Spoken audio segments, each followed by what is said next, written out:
Chapter 633. Little Yunju's self-righteous words stunned Qin Yiru, who was rooted to the spot in bewilderment. Yun Jian wanted to facepalm and sigh. Xiao Yunju, on the other hand, had no idea that he had said something wrong. Instead, he complained even more vigorously, "Mama Qin, Ce Gij is mean." As he spoke, Xiao Yunju struggled out of Ci's embrace and ran to Yun Jian to grab Yun Jian's hand.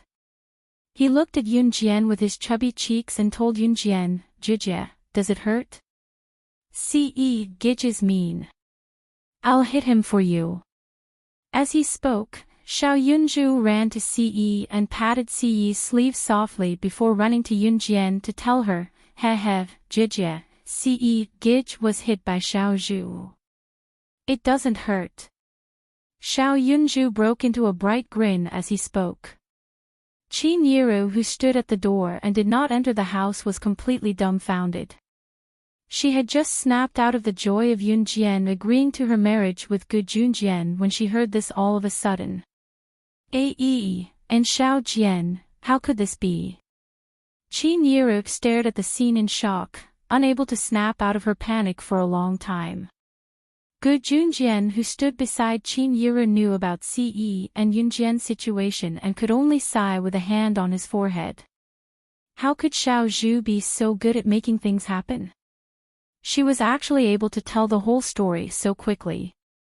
Perhaps Xiao Yunju felt that he was not strong enough, so he asked innocently, "Jijie, why aren't you saying anything? Did Xiao Zhu not hurt Ce Gij?" But the teacher said it's not good to bite. Ce Gij can bite Jijie, but Xiao Zhu can't bite Ce Gij.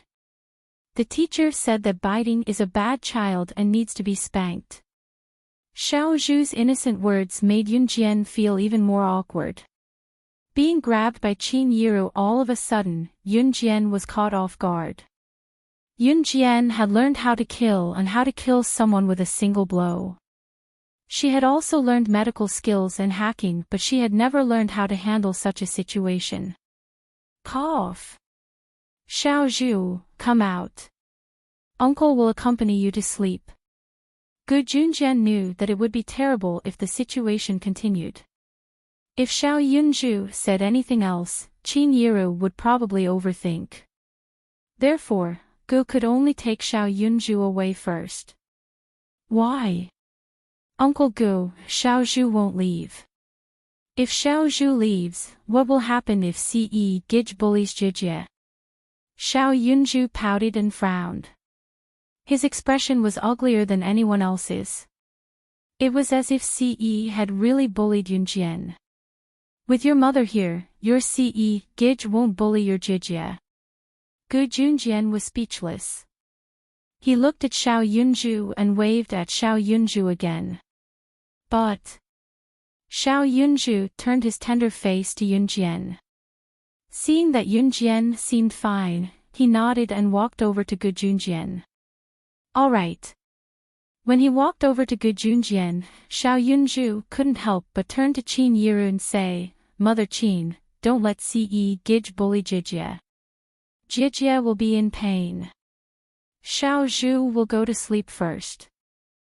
With that, Xiao Yunju rubbed his eyes. At this moment, Xiao Yunju was carried by Gu Junjian.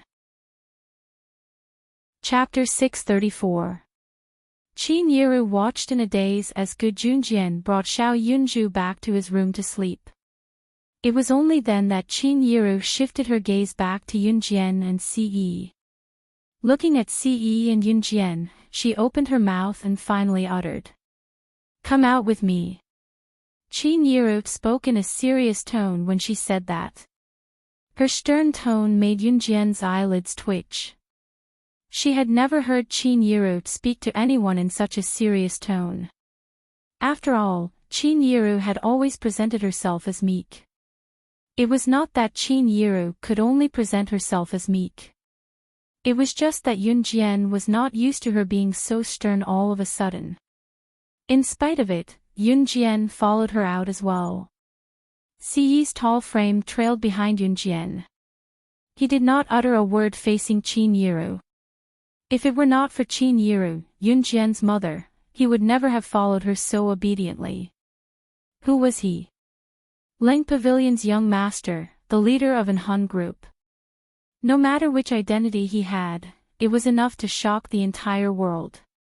Today, however, he listened to Qin Yiru obediently and followed her downstairs. Come over here, stand here. Qin Yiru frowned, a rare sense of unease evident on her face. Yunjian could not help gulping as well. Xiao Jian is my child. She's an obedient child. I've always thought that you're an upright child, but you've disappointed me so much. Qin Yiru looked at Ce as she spoke to Ce, looking uneasy. To Qin Yiru, her daughter and son were her life. She was even willing to exchange her own life for the lives of her daughter and son. Qin Yiru instantly understood what Xiao Yunju said just now, as Ce had forced Yunjian, which was why she spoke to Ce so earnestly. Auntie, Ce spoke, but before he could finish, he was interrupted by Qin Yiru. Other than Yunjian, the only person who dared to interrupt Ce was Qin Yiru, whom Yunjian cared about. Qin Yiru had no idea that if she was not Yunjian's birth mother, she would not even be standing here lecturing Ce. Right now, the young master of Cold Pavilion, the leader of an Hun group, was standing in front of Qin Yiru and being taught a lesson by Qin Yiru as an elder. Don't say it yet. Qin Yiru called out before she continued, I've already told you everything. Auntie likes you a lot, child, but how could you do this to Xiao Jian? What if you get Xiao Jian pregnant? What are we going to do? Xiao Jian is still a virgin. Qin Yiru's tears were about to fall as she spoke. She tugged at Yunjian's hand as the misunderstanding deepened. Xiao Jian, let's go. We're leaving today. We can't stay in this house anymore. I'll take you away. Qin Yiru thought that Yunjian had been eaten by Ce. As she spoke, Qin Yiru was about to pull Yunjian upstairs. Qin Yiru was filled with regret. She had always thought that Ce was an obedient child. She did not expect him to do something like this. Her Xiao Jian. How could this happen? Qin Yiru felt deeply moved, like she was living under someone else's roof. She hated herself. She shouldn't have come here and sent her daughter into the wolf's mouth. Once she thought about how this was not the first time Ce had done something so overboard to Xiao Jian, Qin Yiru was so angry that she could barely breathe. Chapter 635. Qin Yiru thought that Xiao Jian was being forced and was not willing, so she had the urge to run away with her daughter when it came to Ce. Mom. Yunjian was shocked by Qin Yiru's emotional outburst as well. To Yunjian, Qin Yiru had always been an amiable person. She did not expect Qin Yiru to go this far for her. Just as Qin Yiru was about to drag Yunjian up to the second floor to pack her luggage and leave, she pulled Yunjian up the stairs before she could explain herself. Ce was currently standing on the flat ground on the first floor. With long strides, he reached the stairs in 2 steps and grabbed the railing of the stairs with his large, well-defined palm before stepping lightly on the ground with 1 foot. In the next second, he leaped to the 5th step of the stairs from the flat ground, blocking Qin Yiru, who was about to run up the stairs. Auntie, Ce called out softly. Qin Yiru was obviously fuming, but she could not bring herself to throw a tantrum at Ce. After all, the child treated Xiao Yunju, Yunjian, and their family well. Moreover, after spending so many days together, humans were sentimental creatures. To Qin Yiru, she treated Ce as her own child. Qin Yiru also knew that Ce did not have a mother since he was young. It was said that he came from a wealthy family. Qin Yiru did not know much about it, but Qin Yiru heard from Dong Wuan that Ce's father had never treated him like his own child. Therefore, all this while, Chinyiru truly treated Ce as her own child and doted on him. Chinyiru was indeed fuming just now, which was why she pulled Yunjian away without waiting for Ce to speak. Chinyiru's anger had subsided quite a bit now. Although she planned to listen to Ce, Chinyiru still turned her head away. "Auntie, I'm sincere to Xiao Jian. If there's any falsehood in what I'm saying now, you can kill me right now." Ce's words were shocking. As he spoke, he even took out the silver pistol on his belt and passed it to Chinyiru. When Ce said that, his deep eyes shone with sincerity. Chinyiru's expression softened slightly. It's not that I don't agree with you guys being together. You said that you're sincere to Xiao Jian, but what about Xiao Jian? How can you force her?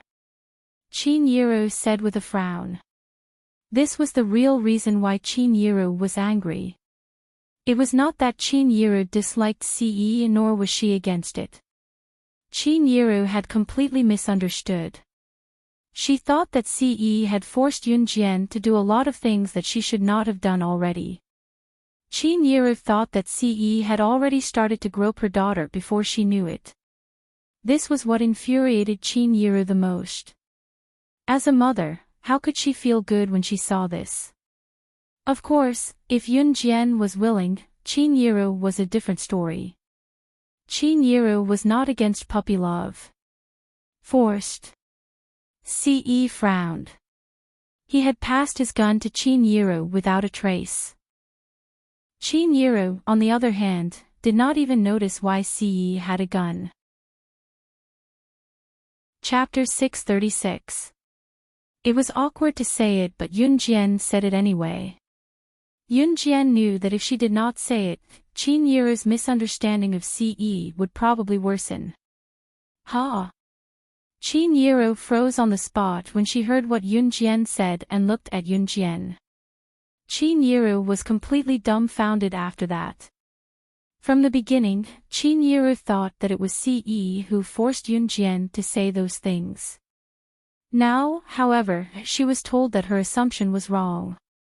Did Xiao Jian do it willingly? What? Chinyiru swallowed hard and turned to look at Yunjian in disbelief, her gaze filled with realization and shock. Xiao Jian, what did you say? Willingly.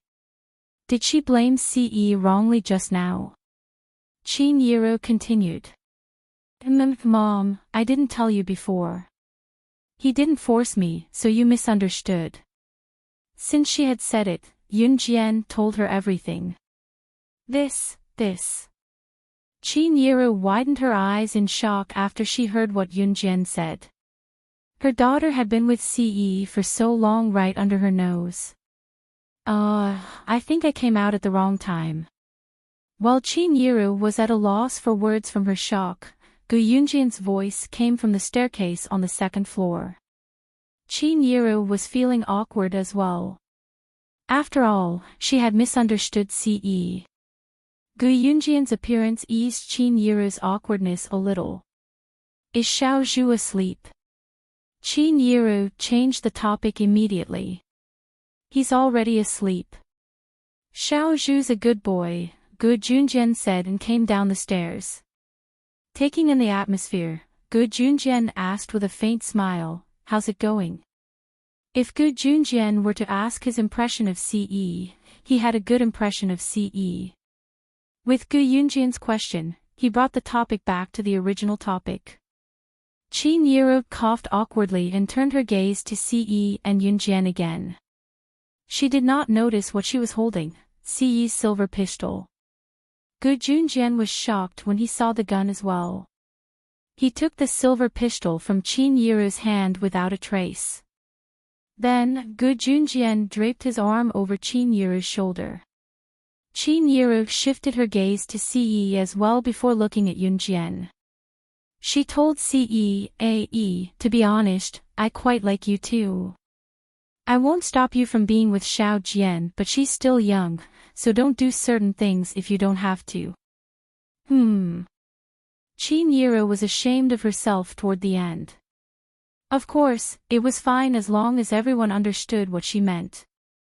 Ce grabbed Yun Jian's hand and promised in front of Qin Yiro, "I'll protect Xiao Jian with my life. She's my everything now and she'll be my future." Although Ce did not make any earth-shattering vow in front of Qin Yiro, his words were heartwarming, like a quiet stream that flowed warmly and gave people a comforting sense of trust.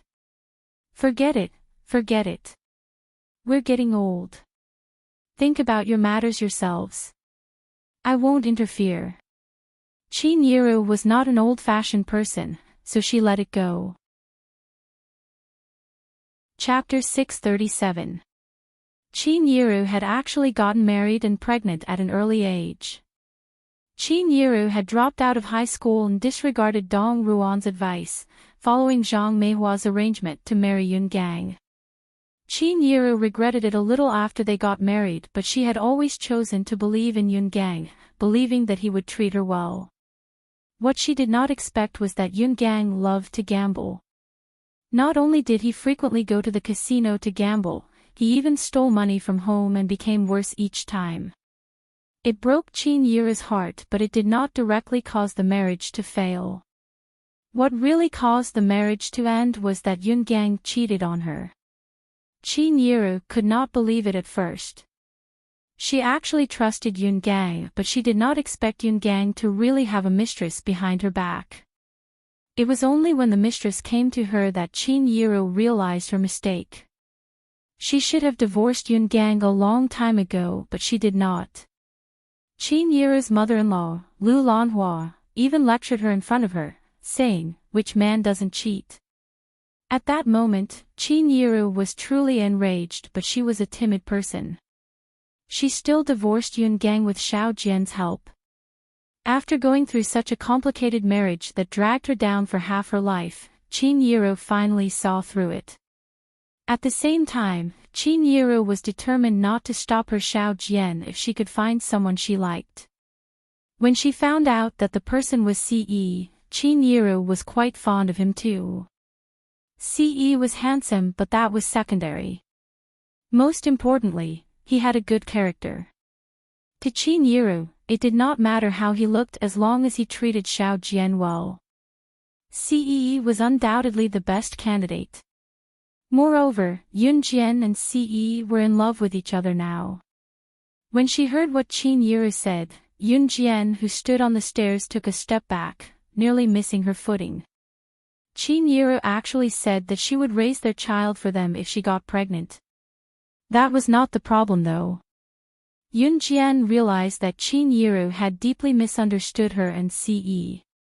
"Mom." Yun Jian was about to speak, but Qin Yiri stopped her. "Xiao Jian, I know you're a big girl now and you know how to be shy. I won't tease you anymore. Alright, go back and rest too." Qin Yiri and Gu Junjian went downstairs and sat on the sofa to watch TV together. Only Yun Jian and Ce were left standing where they were. A second later, Ce reached out to hold Yun Jian's hand swiftly. Holding Yun Jian's hand softly, he walked up the stairs. When Yun Jian was not looking, his lips curled into a smile that was eye-catching. This time, Ce did not go to Yun Jian's room. Holding Yun Jian's hand, he went straight to his own room. Applying what one had learned was an effective way to apply it to Ce. When Yun Jian reached her room and was about to go in, Ce had already pulled her hand and turned to enter his room. "You." Yun Jian's soft voice was completely blocked behind the door. Once they entered the room, Ce held her hand and led her to the bed. It was Yun Jian's first time entering Ce's bedroom. She looked around and saw that the room was decorated in navy blue. It looked rather simple. There was only a big bed in front of them and a long and wide desk beside it. Other than that, there was nothing else. Chapter 638. Ce hugged her from behind, and Yun Jian shivered once again. Ce's embrace was very warm. His embrace carried the warmth of a man, and Yun Jian's body curled up tightly. Ce made sure to lock the door this time in order to prevent the previous awkward situation from happening again. He hugged her and threw himself onto the big bed. Falling onto Ce's big bed, Yunjian seemed to smell Ce's unique fragrance. It was a faint but pleasant scent. Yunjian was halfway through her sentence when Ce flipped over and hugged Yunjian's slender waist. Sleep. Ce spoke softly. His magnetic voice was like the soft spring rain, giving people a cool and soothing sense of tranquility. Okay. Seeing that Ce was silent, Yunjian spoke up. After that, Ce fell silent. Yunjian lay in Ce's arms, and it was so quiet that she could hear his breathing. Yunjian closed her eyes and fell into a deep sleep. The next day, the scorching sun rose from the east. Although it was a cold winter, it was a new day, and there were already signs of spring coming. When Yunjian woke up, Ce was sitting beside her, watching her. She immediately sat up. After brushing her teeth and washing her face, Yunjian tied her hair into a high ponytail and walked out of the room with Ce. At this moment, Yunjian was wearing a simple set of loose sportswear. She had specially bought this outfit for her morning run. Ce was wearing a white sweater with a black jacket over it. This black jacket accentuated his tall and slender figure. Yunjian and Ce went downstairs together and planned to go for a morning run. As soon as they walked out of the villa, Yunjian and Ce's attention was drawn to the military jeep parked at the entrance. When they turned to look, they saw Junjian sitting in the car. He was waving at Yunjian and Ce.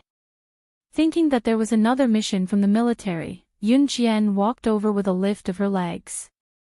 Who knew that Junjian was waving at Ce? Although Junjian and Qin Yiru had confirmed their relationship, it was not appropriate for him to stay in the villa for the night. After all, this was Dong Ruan's house. This was different from Zhang Meihua's house. Actually, even if Dong Ruan knew that Junjian was staying here, she would not do anything about it. However, Qin Yiru felt that it was inappropriate. Officer Gu, what's wrong? Yunjian asked suspiciously when she saw Junjian waving at Ce. Look at this. It's yours, isn't it? Junjian asked. He was still sitting in the military jeep with the windows down. Junjian took out Ce's silver pistol and told Ce. Ce reached out to take the silver pistol from Junjian. Hey, why did you give the gun to Yiru yesterday? Weren't you afraid that it would go off accidentally? Also, we don't allow guns here. You better hide it well, don't let anyone see it. After Junjian said that to Ce, he laughed heartily and honked the car horn. He then drove off after saying goodbye. He was here to return Ce's pistol. Yunjian was stunned. She did not bring a pistol with her when she was out on a mission. There was not much time to use a gun in the military. As for the butterfly knife, Yunjian always carried it with her. Chapter 639. When Yunjian and Ce returned home from their morning run, Yunjian was already sweating profusely, but she didn't seem to be out of breath at all. It was normal for her to sweat. Ce's physical fitness was obviously much better than Yunjian's. After he finished his run, there were only a few drops of sweat on his forehead. There was no trace of his morning run at all. It was time for breakfast when they arrived home. Junjian, who had gone to the army, was also sitting at the big dining table. There were several bowls of porridge on the table. Other than Yunyi's portion, everyone had a portion. There was also a small bowl of pickled mustard beside each bowl of porridge. Yunjian was already hungry, so she walked over with Ce. Xiaozhu, are you done? We can eat now. Qin Yiru shouted towards the bathroom. Xiao Yunzhu immediately responded, Mother Qin, I'm coming. As he spoke, Xiao Yunju had already washed his hands and was skipping out of the bathroom. Sister, brother Ce. Seeing Yunjian and Ce, Xiao Yunju shouted happily. Children didn't deliberately remember things. Xiao Yunju had already forgotten everything that had happened yesterday. At this moment, Xiao Yunju had even forgotten that Ce had hit Yunjian yesterday. He was already skipping over to Ce. Ce naturally wouldn't argue with Xiao Yunju about what had happened yesterday. Xiao Yunju had simply unconsciously told the truth. Moreover, after what he had said yesterday, Ce's wish had been fulfilled. After all, he had gained Qin Yiru's approval, so he didn't have to be sneaky with Yunjian anymore. He could boldly lay his hands on his woman now. After being caressed by Ce, Ce reached out and stroked Xiao Yunju's short hair. Xiao Yunju skipped back to his seat.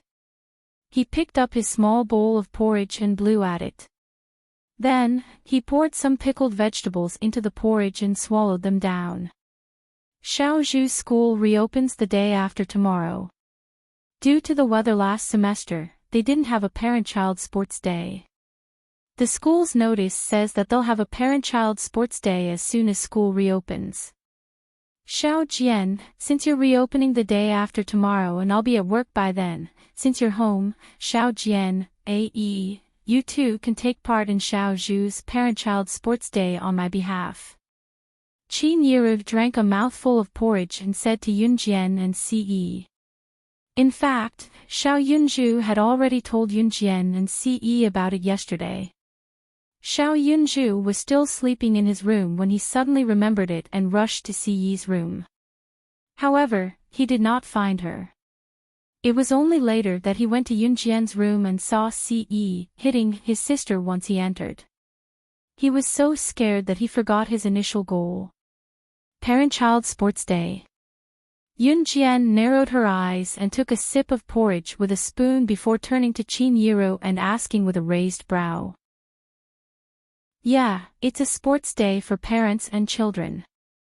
Parents compete against each other and children compete against each other. It's an entertainment event, Qin Yiru answered with a nod. Schools nowadays put in a lot of effort for children's health.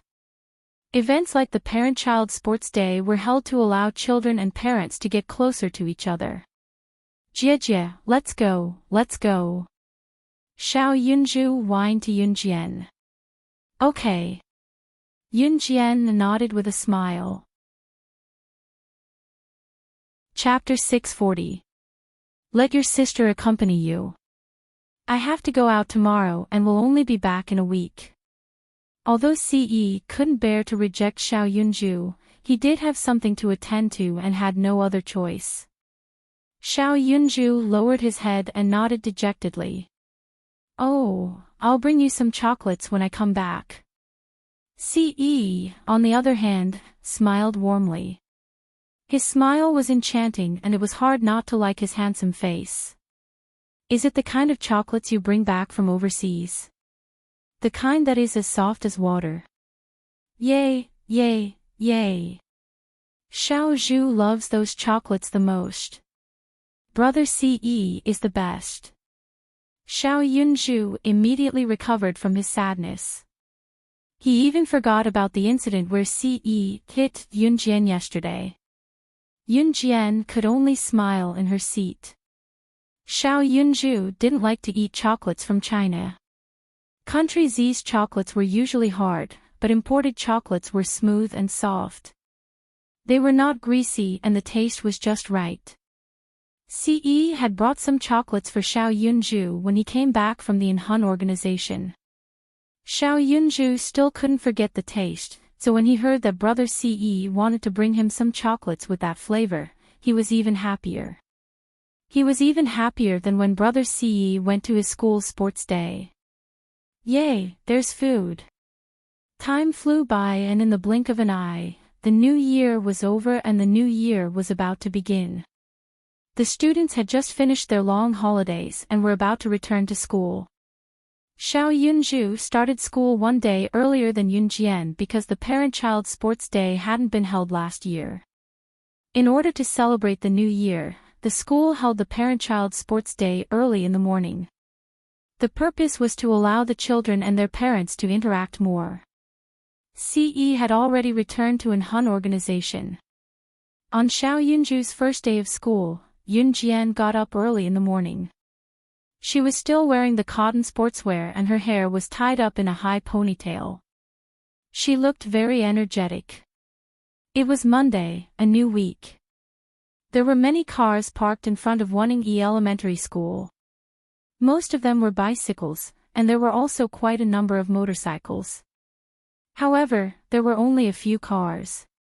In this era, people who owned cars would often drive their cars to the school gates to show off their wealth and pretentiousness. Yunjian walked to Waning-e Elementary School with Xiao Yunju. They didn't even take the bus. Yunjian simply wanted to help Xiao Yunju exercise. However, none of the students who came to Waning-e Elementary School walked to school these days. Yunjian was a special case. In addition, Yunjian's clothes were not very fashionable. Although it was a parent-child sports day, who else would wear sportswear other than Yunjian? Which female parent at the scene wasn't dressed up beautifully? The male parents were dressed neatly. They must have picked out the best clothes at home to wear. In a place like Waning-e Elementary School, if the school held an event to invite parents, most of the parents would dress up beautifully. Only Yunjian was wearing sportswear without a brand. She held Xiao Yunju's hand and walked to the door of Xiao Yunju's classroom. At the door of Class 1. Yunju ran into the classroom as soon as he reached it. Yunjian stood at the door and looked in through the corridor window. There were already many parents standing in the corridor, all of them dressed beautifully. Chapter 641. The parents who were dressed to the nines liked to group together and point fingers at others. Of course, Yunjian did not mind. There was only one person who was concerned about Yunjian's whereabouts. There was a classmate in Xiao Yunju's class named Wang Ba who had framed Xiao Yunju for stealing his candy. Wang Ba had even asked his mother to seek justice from Yunjian. Xiao Yunju's class teacher had the surname Lu and teacher Lu had helped Wang Ba to speak up against Xiao Yunju. They had only given up after checking the surveillance footage. Wang Ba's mother had asked her husband, Wang Wugue, to flaunt his wealth to Yunjian. In the end, it was Ce and Zhang Jifan who was managing new crews on behalf of Yunjian who stepped in. Wang Ba's mother was so shocked that she was speechless. This time, Xiao Yunju's class was having a family sports day and Wang Ba's mother was there too. As for Wang Ba's father, Wang Wugue, he could not come because the company had officially started work. Of course, Yunjian's appearance made Wang Ba's mother who was flaunting to the parents in the corner who knew each other pause. She was a little afraid of Yunjian's arrival. Back then, Yunjian had already scared Wang Ba's mother half to death when she swung her butterfly knife a few times. Especially when she found out that Yunjian was new cruise's director, Wang Ba's mother who was standing in the corner had already gulped a few times. Wang Ba's mother, what's wrong? Is there something over there? A woman in her 30s or 40s who was a full-time rich wife like Wang Ba's mother waved her hand in front of Wang Ba's mother who was stunned. She was dressed like a young lady in her 20s. Ah. And nothing. Wang Ba's mother snapped back to her senses from Yunjian and shuddered. Yunjian was new cruise's director and she was here. She was here for the family sports day.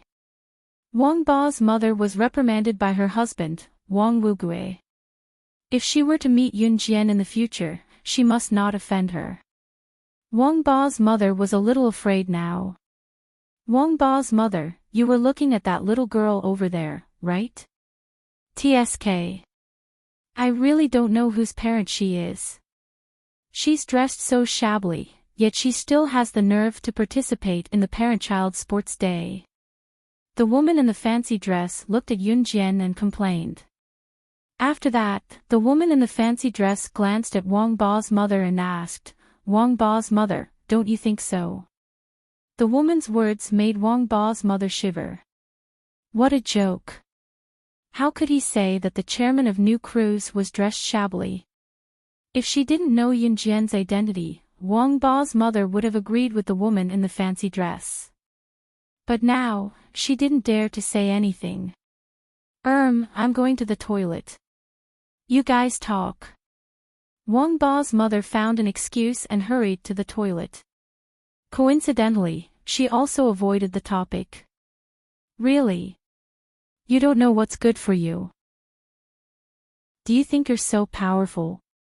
A woman in a fancy dress sneered as she walked towards Wang Ba's mother. By then, Wang Ba's mother had already left. The woman in the fancy dress was called Ding Yin. She was the mother of one of Xiao Yunju's female classmates. At the same time, she was a stay-at-home wife like Wang Ba's mother. Chapter 642. A female parent like Ding Yin, who was dressed to the nines, naturally had to chat with other parents.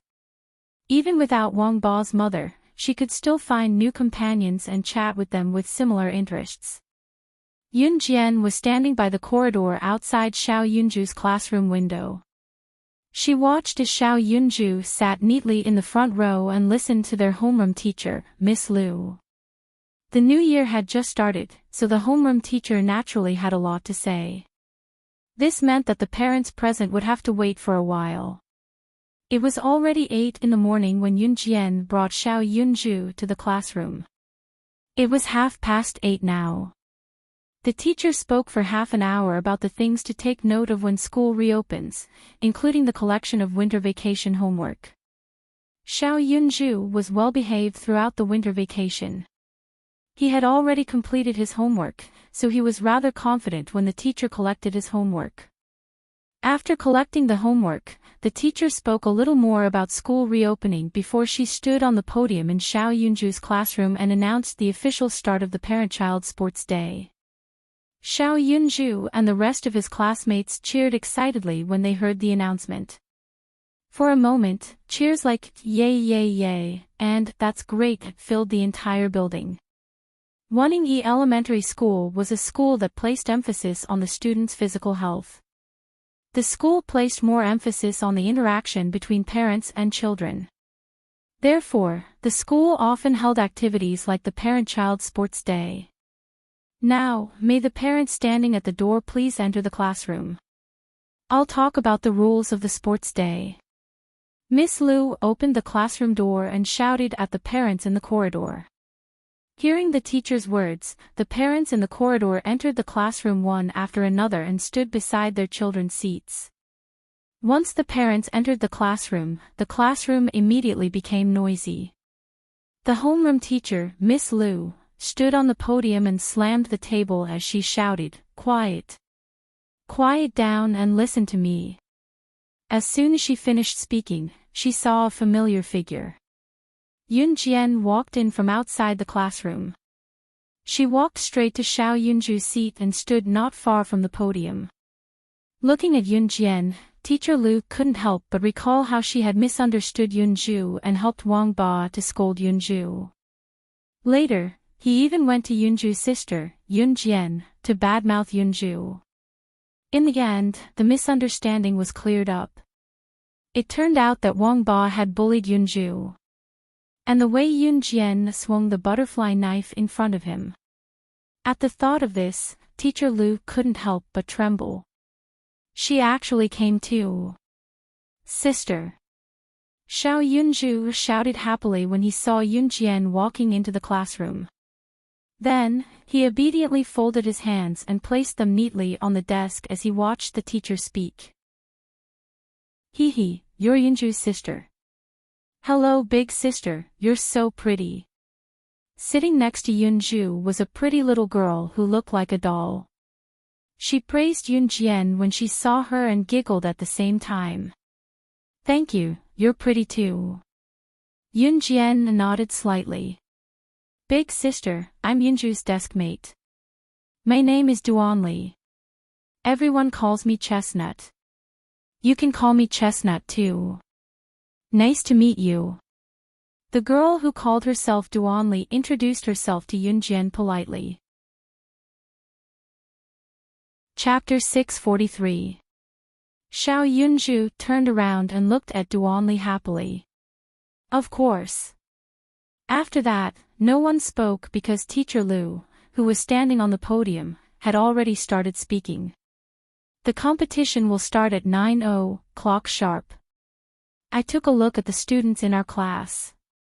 Basically, most of their parents have already arrived. If there are students whose parents have something to do and can't come, then stay in our class's sports field and don't run around. Teacher Lu had already started speaking. After pausing for a moment, she continued, only the first and second grade children will be participating in this sports meet. There are a total of 10 classes, and when the ranking comes out, it will be the total score of the first and second grades. This time, the parent-child sports meet will be ranked according to the score of each class. Of course, we'll also select the 3 students and their parents with the highest scores from the first and second grades. We'll also select the first, second, and third grades. When the time comes, we'll award the students with a certificate. Of course, it's more difficult to win among the students in the second grade, so we'll just have to try our best. Teacher Lu stood on the podium and arranged all the events and rules of the competition. The sports meet held by Wanning-yi Elementary School was not targeted at the entire school. The third graders, including the third graders and above, were rather old. Therefore, the third, fourth, fifth, and sixth graders would have other sports meets. Since Wanning-yi Elementary School had better settings, it was dangerous for the first and second graders to participate in sports meets without their parents. With that in mind, the school purposely held a sports meet. In other words, the parents and children would participate in the sports meet together. Actually, most of the things that Miss Lu said on the podium were ignored by both the parents and the students. Therefore, when it was 9 p.m. and the school broadcast the sports meet march, Miss Lu clapped her hands and signaled the students to line up at the entrance. The parents followed the students all the way to the school field. Wanning-yi Elementary School's field was a short distance away from the school building, but if they walked from here, they would be able to walk around the surrounding buildings, so it was quite close. Wanning-yi Elementary School's field was huge. It looked endless, but it was actually just a standard 400m track. Most schools did not have plastic tracks at this time. They had primitive gravel tracks. As for the circles around the field, they were surrounded by protruding cement stones. However, they would not trip when one stepped on them. These things were only used to allow runners to see the size of the field and where the bends began and ended. However, the running track was indeed a standard 400m track. It was measured by the people who built the track. Teacher Lu led the students to a corner of the field where the running track would not be blocked. The field was covered in grass. There was a light drizzle in the morning, so there was still some dew on the grass. Some parents saw their children about to sit on the grass, so they ran over to stop them. In their eyes, the lawn was very dirty. It had rained in the morning, so the ground was full of muddy water. Although it wasn't much, it would dirty their clothes. If her clothes got dirty, she would look even more inferior than others. Yun Jian went over and plopped down beside Yunju. Chapter 644. Yun Jian, who was sitting on the lawn, naturally heard Ding Yin's words. She just felt strange. She didn't seem to have offended anyone, did she? Yun Jian only treated Ding Yin's words as wind that went in one ear and out the other. It didn't affect her at all. Sit down, children, sit down.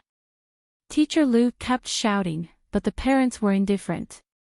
Some parents even pulled their children to prevent them from sitting on the lawn.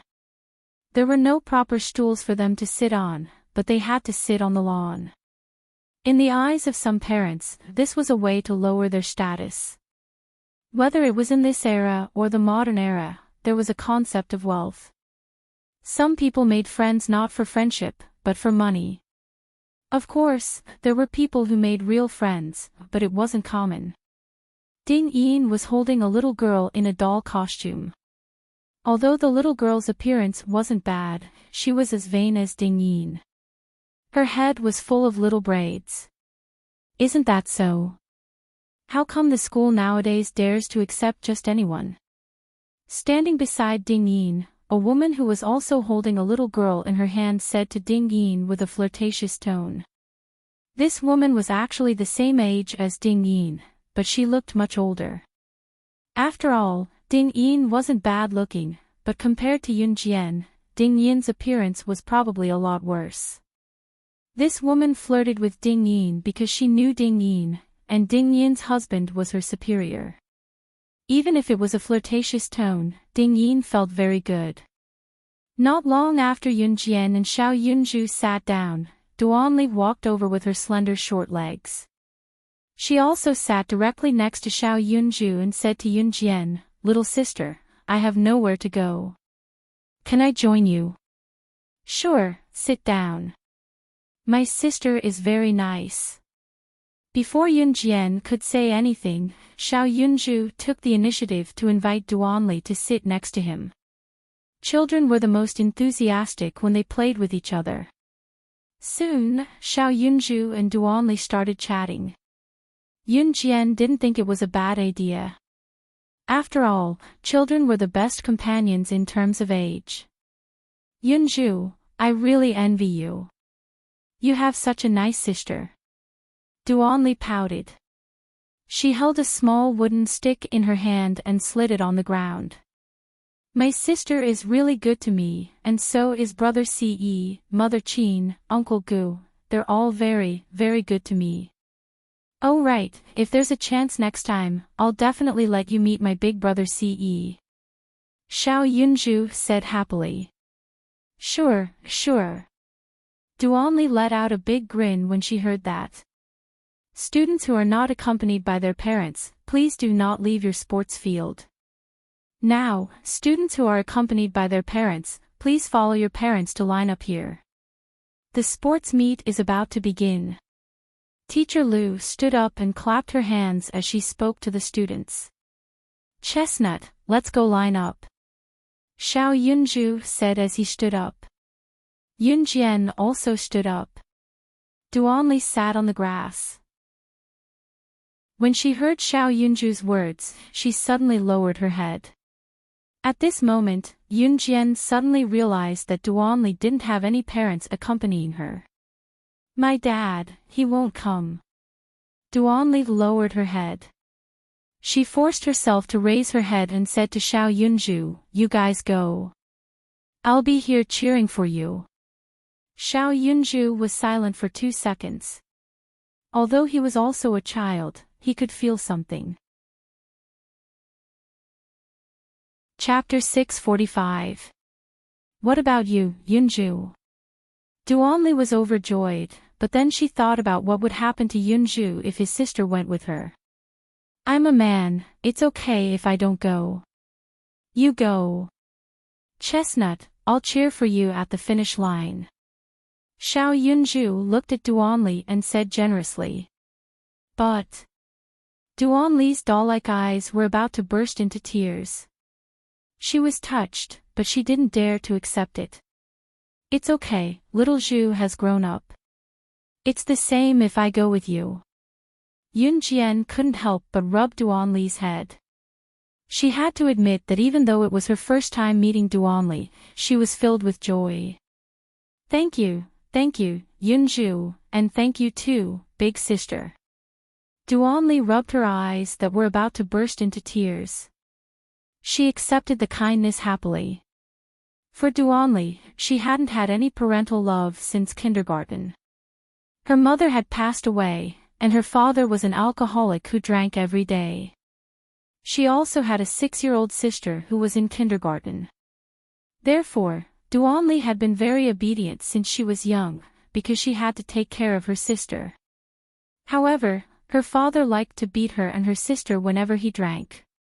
Little Duanli had never experienced a father's love. She was only 7 or 8 years old, but she was very obedient and took care of her sister. Sometimes, her father would beat her half to death when he was drunk. As for the school activities that required parents to come, Duanli's father never attended, so she didn't ask for it. If it weren't for the relevant department forcing Duanli's father to send Duanli back to school, Duanli wouldn't be here now. Therefore, when Xiao Yunju said that he would give his sister to her and let his sister accompany her to the competition, Duanli was very eager but didn't dare to accept his kindness. However, under the persuasion of Xiao Yunju and Yunjian, Duanli accepted Yunjian's kindness. "Little Zhu, tell the teacher that I'm going to the washroom. Your sister Lan Su is nearby. I'll make a call to see if your sister Lan Su can rush over." Yunjian suddenly remembered that Lan Su lived near Wanning-Yi Elementary School, so she spoke to Xiao Yunju. "Is Sister Lan Su nearby? Could he make it in time? If Sister Lan Su comes, then you can go with Chestnut, and Sister Lan Su can go with me. In that case, both of us can take part in the sports meeting." Xiao Yunju said to Yunjian with his round eyes. "Yes." Yunjian nodded and patted Yunju's head. She instructed Yunju and Duanli to stay where they were and not run away while she walked towards the washroom. The reason why he went to the toilet was because he thought that if he made a phone call in the noisy sports field, the sound of the phone would probably be covered. After all, phones in this era weren't as convenient as modern phones. After making the call in the washroom and washing her hands, Yunjian came out of the washroom and saw Xiao Yunju waving at her from afar. "Sister, the sports meeting is going to start soon. Is Sister Lan Su coming?" Xiao Yunju asked urgently. In fact, Xiao Yunju also wanted to take part in the competition. "She should take around 10 minutes to get here," Yunjian said, then added, "There's still time." At this moment, Ding Yin's child, who was standing in the distance, walked over while Ding Yin was chatting with the other parents. It was this fashionable little girl with many small braids on her head. Chapter 646. The girl was Ding Yin's daughter, Tian Pei. Tian Pei was just like Ding Yin, snobbish since young. In Class 1, which was Yunju's class, Wang Ba's family was the only one who was better off than Yunju's. Tian Pei had been taught by Ding Yin to play with the kids from rich families since she was young. Otherwise, she would not have pretty clothes to wear or pretty braids to tie. Tian Pei was scared, so she listened to her mother's words and played with the other students in her class who had good grades. Wang Ba loved to brag, so Tian Pei had been on good terms with him since young. Before Wang Ba snatched Xiao Yunju's candy, Tian Pei had been helping him bully Xiao Yunju in all sorts of ways. After Wang Ba snatched Xiao Yunju's candy, Miss Lu went to Yunjian to criticize Yunju. Wang Ba's mother also scolded Yunju in front of Yunjian.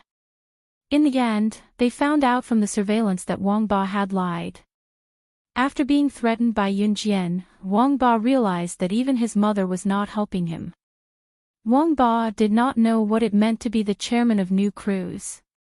Kids at his age had fewer concerns, only knowing that he was being bullied. Therefore, Wang Ba joined forces with a group of kids to mock Xiao Yunju from time to time. Tian Pei was the one who helped Wang Ba to bully Xiao Yunju. However, Xiao Yunju was not a pushover. After being scolded for a long time, Xiao Yunju did not take their words seriously. However, this time, Tian Pei came over directly to scold Yunjian. This girl who was dressed rather prettily was speaking so blatantly to her younger brother the moment she came to her. Was she not exposing Yunju's shortcomings? Yunjian immediately shielded Xiao Yunju and Duanli behind her. She then glared at Tian Pei coldly and said, get lost. Yunjian did not want to say a single word more to him. As the saying went, like parents, like children. Yunjian had never been the kind of person who liked to meddle in other people's business, but she couldn't stand by and watch her people bully her brother. Yunju was her younger brother whom she had finally found after much difficulty. He meant a lot to her, so she would not allow anyone to bully him. You shameless woman. Humph, you're the one who bullied Wang Ba. He's already told me. Just you wait. Mom and I will definitely win the competition later. When the time comes, I'll be waiting for you to cry and beg us. Tian Pei was really shocked by Yunjian. However, Tian Pei was a little girl with a lot of guts. She came back this time purely to show off her power to Yunjian. As soon as she finished speaking, Tian Pei was so frightened that she ran back into her mother's arms. Yunjian just thought it was ridiculous. Sister, don't be angry. Just pretend that they don't exist. Xiao Yunju reached out and pulled Yunjian's sleeve. Sister isn't angry. Yunjian's mood improved slightly when she saw Xiao Yunju. Just as Xiao Yunju was obediently letting Yunjian stroke his head, he suddenly pointed at the entrance of the field and exclaimed, Sister, isn't that brother Adam? Yunjian turned her head and saw that Adam, who was wearing a cool black top and denim pants, had also seen them and was walking over. Yunjian was a little surprised. Adam walked up to Yunjian quietly and said to Yunjian softly, Young madam, young master asked me to come over. He can't leave right now, so he asked me to come over and listen to your instructions. Ce couldn't come over herself, so she asked Adam to come over and see if he could help. Ding Yin, who was watching from afar, watched the handsome Adam walk up to Yunjian. She was still wondering how Yunjian knew this seemingly rich Adam when another young girl rushed in from the entrance of the field.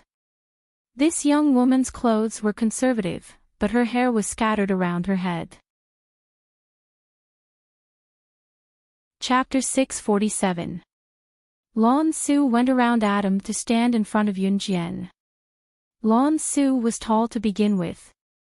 She was half a head taller than Yunjian, about 1.7 meters tall. Lan Su was dressed in black from head to toe, exuding an indescribable sense of beauty. Yunjian's beauty was different from Lan Su's.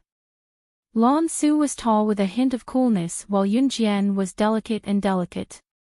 If one were to compare them closely, Yunjian's beauty seemed to be a cut above Lan Su's. Lan Su stood in front of Adam, blocking his gaze to Yunjian. Adam was 1.8 meters tall. He wasn't considered short among men, but because Lan Su was rather tall, she happened to block Adam's view. Adam, who stood behind Lan Su, wondered, where did this woman come from? Adam, on the other hand, only needed to follow Yunjian's instructions. Yunjian explained to Lan Su that she was sent here to participate in the parent-child sports day. Yunjian also asked Lan Su to bring Xiao Yunju to the competition while she went with Duanli. In fact, Yunjian did not expect Adam to be sent here by Ce. Young mistress, let me take her place in Xiao Zhu's sports day, Adam stood up and said to Yunjian. He was referring to Lan Su. Adam and Mo Sen had been in Longmen City for some time. When Ce was in Longmen City, they were here as well. Adam and Mo Sen knew Xiao Yunju as well. When Xiao Yunju was not in school, it was Adam and Mo Sen who played with Xiao Yunju. It was hard to imagine, but it was the truth. Okay. If Ce Gij can't join the competition, Adam Gij can join me. Xiao Yunju was not close to Lan Su, so Xiao Yunju was on Adam's side. Yunjian thought it was a good idea. Lan Su was from Yulong mainland after all, and Lan Su had never participated in such a competition before. After all, to Lan Su, everything in this world was new and interesting. Since Adam could bring Xiao Yunju to the competition, there was no difference between a man and a woman. That's great, Chestnut. Both of us can join the sports day. Xiao Yunju turned to tell Duanli happily. Thank you, Yunju. Duanli was delighted as well. Teacher Lu, who was gathering the crowd from afar, shouted again, Yunju's parents, please bring your classmates and line up here, our first event to tow. Teacher Lu shouted from afar. Lan Su stood in place and said to Yunjian, I'll wait for you here. Yunjian nodded and pulled the two lively children, Xiao Yunju and Duanli, towards the teachers. Adam glanced at Lan Su with a squint from the side before he went to Yunjian. The first event was a competition of physical strength, commonly known as running. However, the events of the parent-child race were different. Usually, people ran straight away. The rule of the first event was that parents had to run with their children. Xiao Yunju's class was in the first grade. There were 5 classes in the first grade. The number of parents in each class was not large. Most of the parents could not participate in the parent-child sports day because of work. Xiao Yunju's class had basically all the parents in the class. This was a special case. The first event was for parents to carry their children and run 400 meters back to the finish line as soon as the whistle sounded. All the parents in the first grade from the 5 classes ran together. The final ranking was announced. When all the parents in the first grade stood at the starting point and carried their children, they were a little nervous. After all, they had graduated for so many years and had not exercised like they did when they were students for a long time. Only Yunjian was carrying Duanli and Adam was carrying Xiao Yunju. They were not nervous at all. Chapter 648. In front of a group of rich ladies, Ding Yin was considered a respectable person. Even Wang Ba's mother was not as respectable as her. Ding Yin's husband was a high-ranking official, so it was very useful for these rich ladies to make friends with Ding Yin. Therefore, Ding Yin was quite confident in front of a group of rich ladies. Being praised by the rich lady next to her, even a group of parents who didn't know her turned to look at Ding Yin. Ding Yin was even more confident, but she looked at Yunjian with disdain. Then, Ding Yin replied confidently, as if she didn't treat the rich lady who was trying to be nice to her as a human being. It's okay. It's a marathon. Isn't it all about perseverance? The 400-meter dash is different. It requires physical strength to sprint all the way. What Ding Yin said was true, but the way she said it made the people around her unhappy. However, no one bothered to argue with Ding Yin or talk to her again. Of course, they didn't exclude the rich lady from just now. The rich lady who spoke just now obviously wanted to curry favor with Ding Yin, so she said again, I can't even carry a child. Sigh, I can't even run anymore. Now that I'm carrying a child, I can't even run anymore. But for a competition like this, I don't want to be ranked. Ding Yin, I think you can do it. Don't you work out in that gym every day? I think there's no doubt that you'll be the first place today. I guarantee it'll be you. The rich lady simply wanted to curry favor with Ding Yin, so she told her that Ding Yin worked out in the gym. Parents in this era liked to compare themselves. And in this era where the average income was not particularly high, people who could spend money to work out in the gym were symbols of the rich. It's my first time running with a child in my arms, but it's more than enough for me to compete with ordinary people. Ding Yin smiled slightly. She didn't have the slightest bit of modesty. Instead, she had the intention to show off.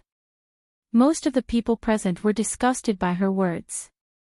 Even the rich lady didn't say anything after that. The 400-meter dash was more tiring than the 800-meter dash, because the 400-meter dash was considered a sprint. A 400-meter dash required sprinting all the way. Even a normal 400-meter dash was very tiring, let alone carrying a child. Of course, the school did not require speed. Everyone present was a parent, and it was entirely up to them whether they wanted to run fast or slow. Of course, there was no lack of male parents who insisted on driving the whole team to speed up in order to show off. Parents, please get ready. When the whistle blows, the competition will begin. A teacher standing at the front of the group whistled and waited for the parents to quiet down before speaking up. At this time, every parent and the child in their arms had a sports number tag hanging on their chest. Hearing the referee's words, the parents standing in place became a little nervous. Yun Jian was carrying Duanli, Adam was carrying Xiao Yunju, and Adam was standing at the side. At this moment, Yun Jian and Adam didn't even have the slightest bit of fear in their hearts. Although Ding Yin spoke well, she was still very flustered in her heart.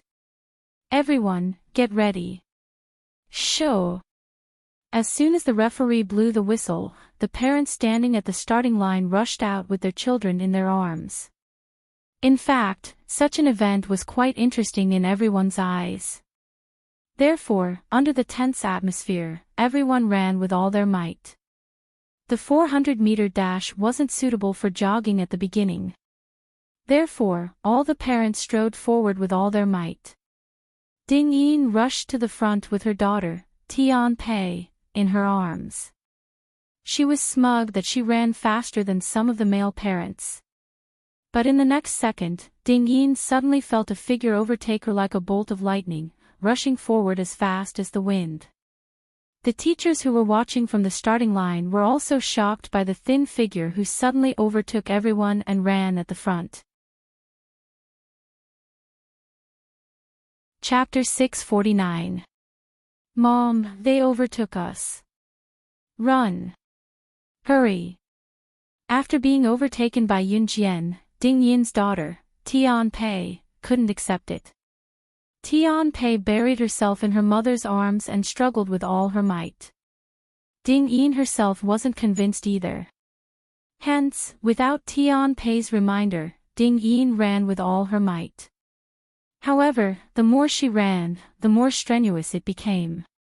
The further she ran, the greater the gravity on her feet. Before Ding Yin could regain her senses, another figure overtook her. Adam didn't run with all his might at first. He was carrying Xiao Yunju, so it could be considered easy. However, after Adam overtook Ding Yin, he began to chase after Yun Jian. However, Adam didn't dare to overtake Yun Jian. He only followed behind Yun Jian. What a joke.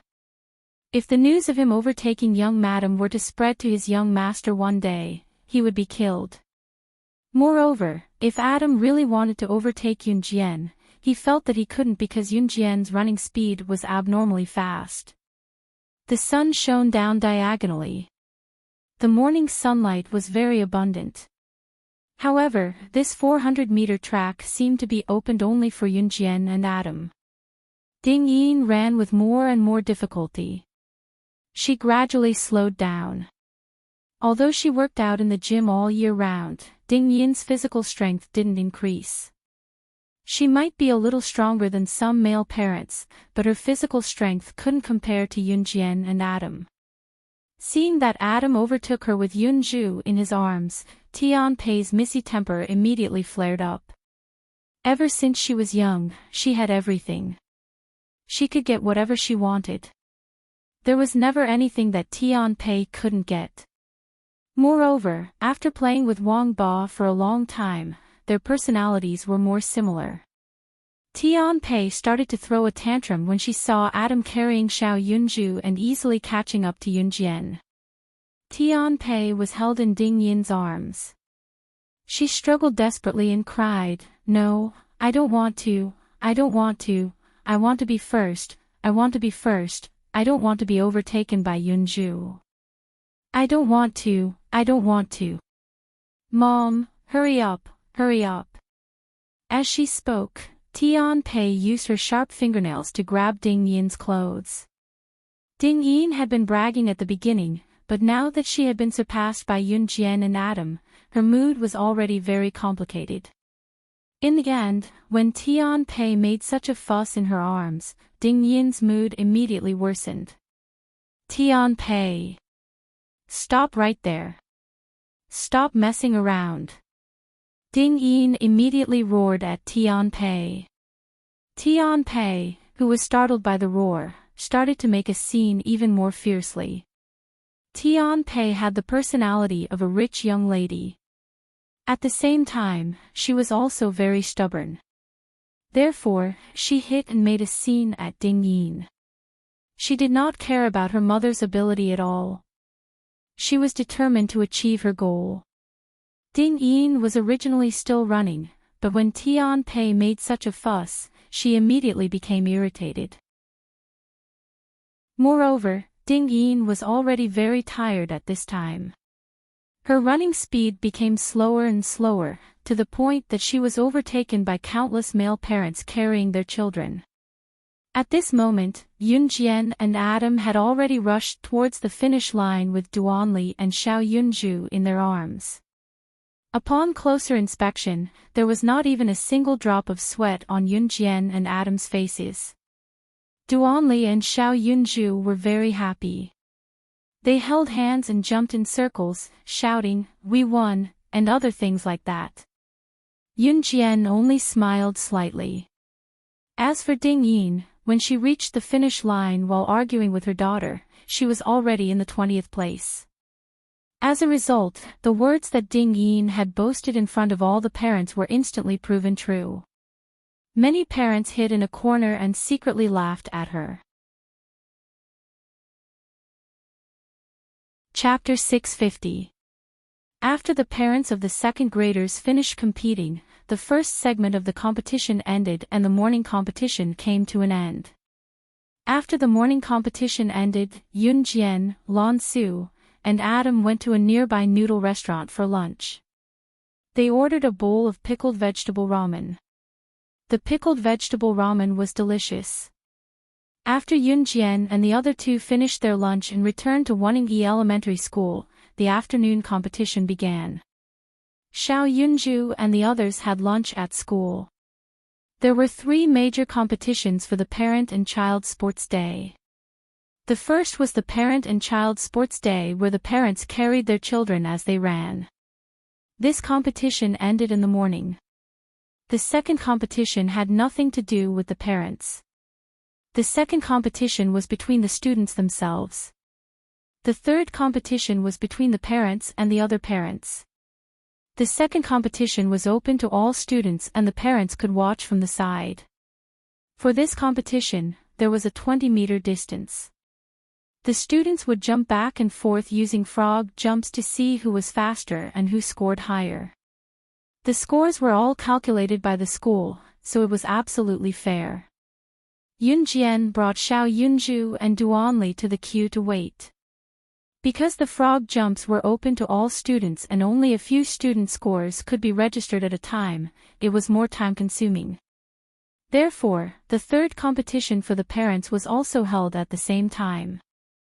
Yunjian brought Xiao Yunju and Duanli to the second round of frog jumps to register. Xiao Yunju and Duanli said that they did not need her to accompany them. At this moment, Yunjian turned around and went to the third round of parent competitions with Adam. The afternoon sun was scorching. Lan Su was holding an umbrella and was sitting on the lawn looking into the distance. As she looked around, she spotted Yunjian out of the blue and broke into a smile with her usual icy face. At this moment, Yunjian had already walked forward. At the place where Lan Su was looking, Adam's figure appeared. She moved away without a trace.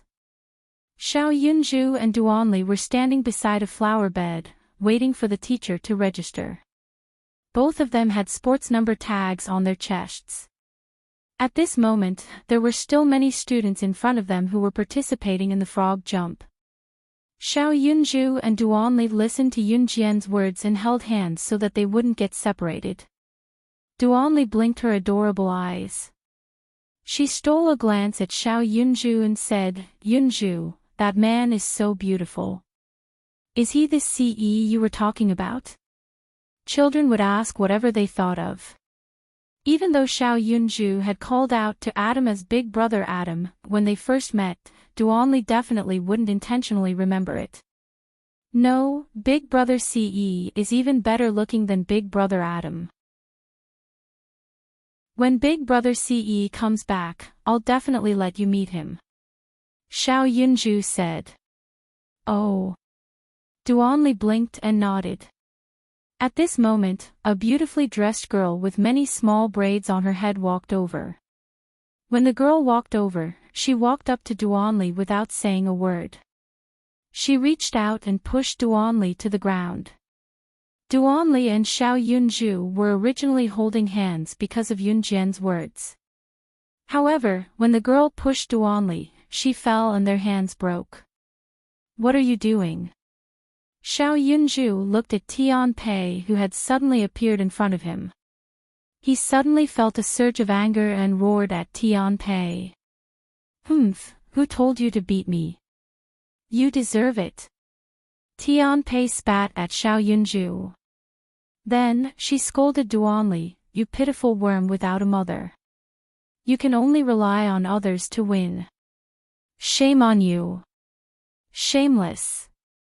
Tianpei knew that she couldn't beat Yunju. Even Wang Ba from their class couldn't beat Yunju.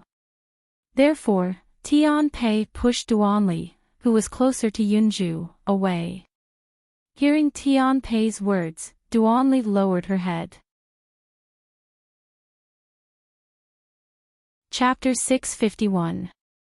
When Tianpei was pushed to the ground by Xiao Yunju, she immediately started wailing. Tianpei was a strong-willed girl. She didn't cry and just kept screaming. However, no one paid her any attention. Even the teachers didn't dare to step forward. Some of them pretended not to see Tianpei screaming. After all, it was fine as long as the child didn't cry.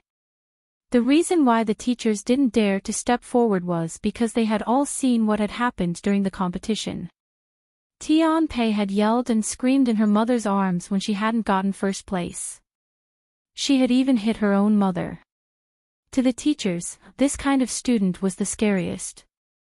After all, if such a student went over to help, she might not be able to explain herself and might even hit the teachers. Xiao Yunju snorted at Tianpei who was pushed to the ground by him. He walked over to hold her hand and continued to line up. Xiao Yunju was actually quite strong. Back then, Wang Ba had a strong body and asked Xiao Yunju for candy. Later, Xiao Yunju refused to give it to him and Wang Ba snatched it from him. In the end, Xiao Yunju pushed Wang Ba's fat body to the ground. Xiao Yunju was quite strong. Seeing that Yunju pushed her down and left, Tianpei stopped yelling and could only get up on her own to join the queue with her tail between her legs. Yunjian and Adam arrived at the venue of the third event. The three events set up by Woningyi Elementary School were very interesting. The first event was a parent-child run. Parents and children participated in it together. The second event was a frog jumping competition between children and children. The third event was a hula hoop competition. This event was specifically targeted at parents. The school's intention was that as long as the children's competition was complete, the parents' entertainment couldn't be neglected. Moreover, this sports meet was prepared for the children and parents. Of course, it should be as fun as possible. Yunjian and Adam soon arrived at the venue of the third event. It was only when they arrived at the venue of the third event that Yunjian and Adam realized that the third event was hula hooping. Yunjian pursed her lips. She had learned a lot of things in her previous life, but she had never spun a hula hoop before. Although Yunjian knew how to play with hula hoops, she had never touched one before. To be honest, she didn't care about the Kosha mercenaries and came to this place to play hula hoop. If Snake, Lizard and the others knew about this, their jaws would probably fall off from laughing. Adam looked at the row of prepared hula hoops, pointed at himself, and asked Yunjian, Young madam, this. Can I get her to spin this for me? He didn't know what Lan Su was called, so he could only use she instead. No. Yunjian cast a sidelong glance at Adam and immediately rejected his words. What a joke. Asking Lan Su to spin the hula hoop. Lan Su came from the Yulong mainland. She probably didn't even know what a hula hoop was. How could she spin it? Adam swallowed his saliva, but he could only listen to Yunjian. He didn't forget how young master instructed him to listen to young madam's arrangements. If he dared to disobey, he would be waiting for the cruelest punishment from an Hun organization. Yunjian and Adam each picked up a hula hoop. Ding Yin, who was standing not far away, happened to see this scene. She could tell at a glance that it was Yunjian and Adam's first time playing this. Therefore, before the competition started, Ding Yin walked over. As she walked, she sneered at Yunjian and Adam, Yo yo yo, is this your first time playing this? That's a pity. But coincidentally, I know how to play this and I'm very familiar with it. Why don't I teach you? Chapter 652. While Ding Yin was speaking, Adam had already put the hoop on his head awkwardly. He put it down and hung it on his waist. This scene was strange no matter how one looked at it. As one of the 4 leaders of the Hun organization, Adam, who could intimidate a large group of businessmen and politicians and make countless people bow down to him, was actually playing hula hoops here. If this were to be spread out, it would probably make others laugh until their teeth fell off. We don't know each other well. Yunjian glared at Ding Yin. She knew Ding Yin's motive. She wanted to see her make a fool of herself. Ding Yin had been watching her for a long time.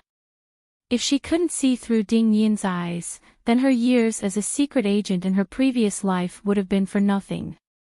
Ding Yin sneered at Yunjian in her heart when she heard Yunjian's words. However, she still had a smile on her face. Don't be like this. We're all classmates. I'm just helping you.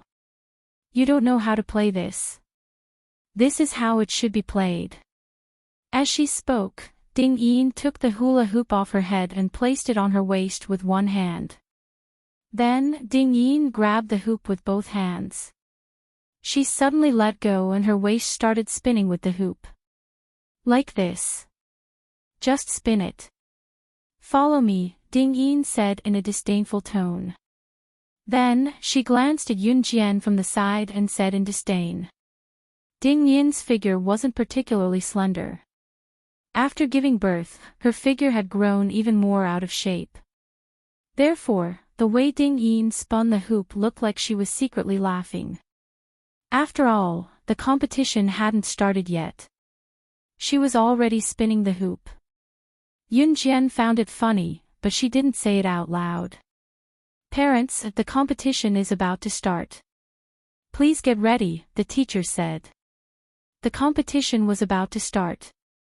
Xiao Yunju's parents were all ready. Because there was a limited number of hula hoop, the competition was a competition between the parents of each class. Of course, the final result would depend on who spun the most hoop. After Ding Yin was done showing off, she walked back to her place. She was about to turn into a hula hoop. Yunjian held the hula hoop with one hand. She stood still and did not move. When the teachers confirmed the parent sports number tags again, the competition was about to begin. At this time, Yunjian grabbed the hula hoop and planned to put it on her head and waist like Adam, who had put it on his head and waist early in the morning. However, just as she raised the hula hoop, before her hand could put it on her head, suddenly, Yunjian heard a soft, "chi" sound from afar. What a familiar voice. Yunjian narrowed her eyes. Adam was about to grab the hula hoop, but at the same time, he felt that something was wrong. The parents standing at the side did what they were supposed to do as usual. Not long after Yunjian heard the soft sound, she suddenly raised the hula hoop in her hand and threw it into the air. The hula hoop seemed to be used as a shield by Yunjian. She swung the hula hoop very hard, but controlled it so that it did not hit the people around her. Ding Yin was standing on Yunjian's left. She screamed when Yunjian raised the hula hoop in the air. Ding Yin reacted quickly. She screamed and scolded Yunjian loudly. "Why did you raise the hula hoop all of a sudden? Are you trying to scare me to death?" Ding Yin's round hoop attracted the attention of all the parents around her. Just as Ding Yin finished speaking, a loud "chi" sound was heard. With a swoosh, a bullet that was hit by the hula hoop and stopped in its tracks fell in front of Yunjian. This scene was seen by many parents. Ding Yin also happened to see this scene. Then there was a dead silence. Everyone's heart sank. Yunjian's red lips moved slightly. "There's a sniper. Run!" Chapter 653. Although Yunjian had been reborn, she was now in frequent contact with the organizations from her previous life. She had even appeared to exterminate the Inferno Ring. As a result, her current identity might have attracted a lot of attention. She didn't expect to encounter a sniper here. After all, this was a public place. However, she couldn't rule out the possibility that some assassins and secret agents would deliberately kill people in public to clear their names. Yunjian narrowed her eyes. Her reaction was the fastest. When they heard that there was a sniper, the parents standing in the distance didn't react. Even the group of parents standing near Yunjian, including Ding Yin, hadn't recovered from the shock. Sniper. To them, snipers were people who didn't have anything to do with their lives. To most ordinary people, assassins, secret agents, mercenaries, and special forces were all existences that were very far away from them. Perhaps in comparison, the existence of special forces was more relevant to their lives. Therefore, when Yunjian's words came out, most of the parents present, including the teachers, looked at the scene in front of them with confused expressions. It wasn't until Yunjian's voice came out again that most of the parents present came back to their senses. "Run. If you don't want to die, find a place to hide." The word "die" rang the alarm bells of everyone present. Ah! At this time, the crowd was replaced by screams. Some of the parents with quick reactions didn't even verify whether it was true or not. They ran to the competition area where their children were at, grabbed their children, and hid. As for Ding Yin, who was slower to react, she stood there stupidly. She was so scared that she couldn't even lift her feet. Her legs were weak. What's going on? What's going on? There were still some teachers who hadn't sensed any danger at the scene. At this moment, they were rushing over righteously. They're going to kill someone. There's a gun. There's a bullet. Some parents ran past the teachers who were rushing over, shouting as they ran. When the words of the parents reached the ears of the teachers, they were so scared that their faces turned pale. At this time, the teachers looked straight ahead and saw Yunjian standing there with a bullet in her hand. It was said that rumors were the scariest. The truth could be said to be false, and the false could be said to be true. Regardless of whether it was true or not, the group of parents and teachers were all frightened. Some of them even ran away, not caring about the scene at all. Of course, most of the parents ran to where their children were. Other things could be ignored, but to most parents, their children were their lives. Ding Yin had been aggressive just a moment ago, but now she was so scared that her legs were weak and she sat on the ground as if paralyzed. She didn't even have the strength to move. Yunjian just glanced at Ding Yin and ignored her. Needless to say, Ding Yin was no threat to him at all. The person Yun Jian wanted to deal with now was not a commoner like Ding Yin. Yun Jian knew that the sniper in the distance was here to assassinate her, and the sniper's sniping distance was very far, so she couldn't aim with her pistol. The sniper in the distance would not stop shooting at her. More importantly, Yun Jian believed that since someone wanted to assassinate her, the other party would definitely not send just one sniper to assassinate her. Adam, gun. In front of Ding Yin, Yun Jian stretched out her hand to Adam, who was standing behind her. It was now 1:30 in the afternoon, and the sun's rays were still shining on Yun Jian's body. The winter sun was not dry and hot. Yes. Adam very respectfully took out an undetectable Browning pistol from his belt and handed it to Yun Jian. Seeing Yun Jian suddenly grab the pistol, Ding Yin felt that her heart was about to jump out of her chest. Chapter 654. After Yun Jian took the gun, the sound of a sniper rifle could be heard from a distance where most people couldn't hear. A barrage of bullets rained down on where Yun Jian was like a barrage of cannons. Fortunately, the surrounding parents had already left the scene. Even Ding Yin had to crawl with both hands to hide in the bushes next to the flower bed in a sorry state. Ding Yin's reaction speed wasn't slow. She crawled and rolled and quickly hid in the bushes at the side of the flower bed. When Ding Yin looked back after hiding herself, she happened to see Yun Jian pouncing on the ground. She shifted her body to the left and right like someone who knew martial arts in the movies, easily avoiding the bullets. Yun Jian narrowed her eyes. The murderous intent in her eyes was obvious. Ding Yin clearly saw Yun Jian roll to avoid the sniper rifle.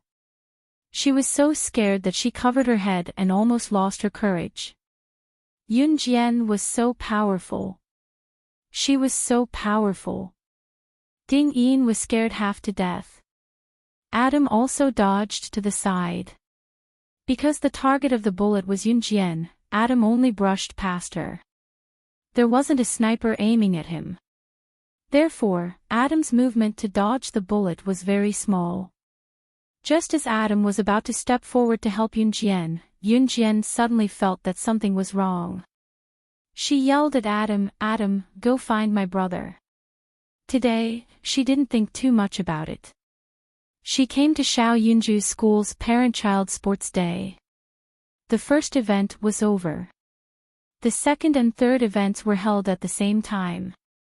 The students and parents were separated. Yun Jian suddenly had a bad feeling. She could not take care of her younger brother now. The ones who had a grudge against her now were the remnants of Inferno Ring and the mysterious person that Job mentioned. Although the Inferno Ring was destroyed and Job was dead. She learned from Job that the mastermind behind the Inferno Ring wasn't Job, but a mysterious person. Yun Jian had no way of knowing who this mysterious person was, but Job's Tai Jin gang had not been eliminated yet. Since the Inferno Ring had captured Xiao Yunju in her past life, they must have known about her and Xiao Yunju. This was what Yun Jian was most worried about. This group of snipers clearly knew that they would not be able to kill him. Could it be that their target was Xiao Yunju? Just thinking about it made Yun Jian's heart turn cold. She would never allow Xiao Yunju to be captured by her again. Absolutely not. Yes. Adam replied. Then, he turned around and ran toward Xiao Yunju and the others. The scene was already a mess. Some parents were frightened and ran into the school building, cafeteria, and other places to wait for help. Most of the parents took their children and hid in the flower beds, not daring to make a sound. The snipers did not intend to kill the parents or children in the school, but they caused a lot of chaos. After Yun Jian dodged the barrage of bullets from the snipers, she took advantage of the time when the snipers were reloading their sniper rifles to run towards Xiao Yunju like a rocket. Seeing that there was no danger, Ding Yin crawled out of the flower beds. She was trembling, but she still hid behind the crowd and chased after Yun Jian. Ding Yin's daughter, Tianpei, was in the same place as Xiao Yunju, so Ding Yin and Yun Jian ran together. Adam ran to the place where Xiao Yunju and Duanli were playing with frogs. Yun Jian was right behind him. "Miss. Yunju is over there. He was taken away by a strange uncle. Hurry up and save him." Yun Jian had just arrived when Duanli ran over.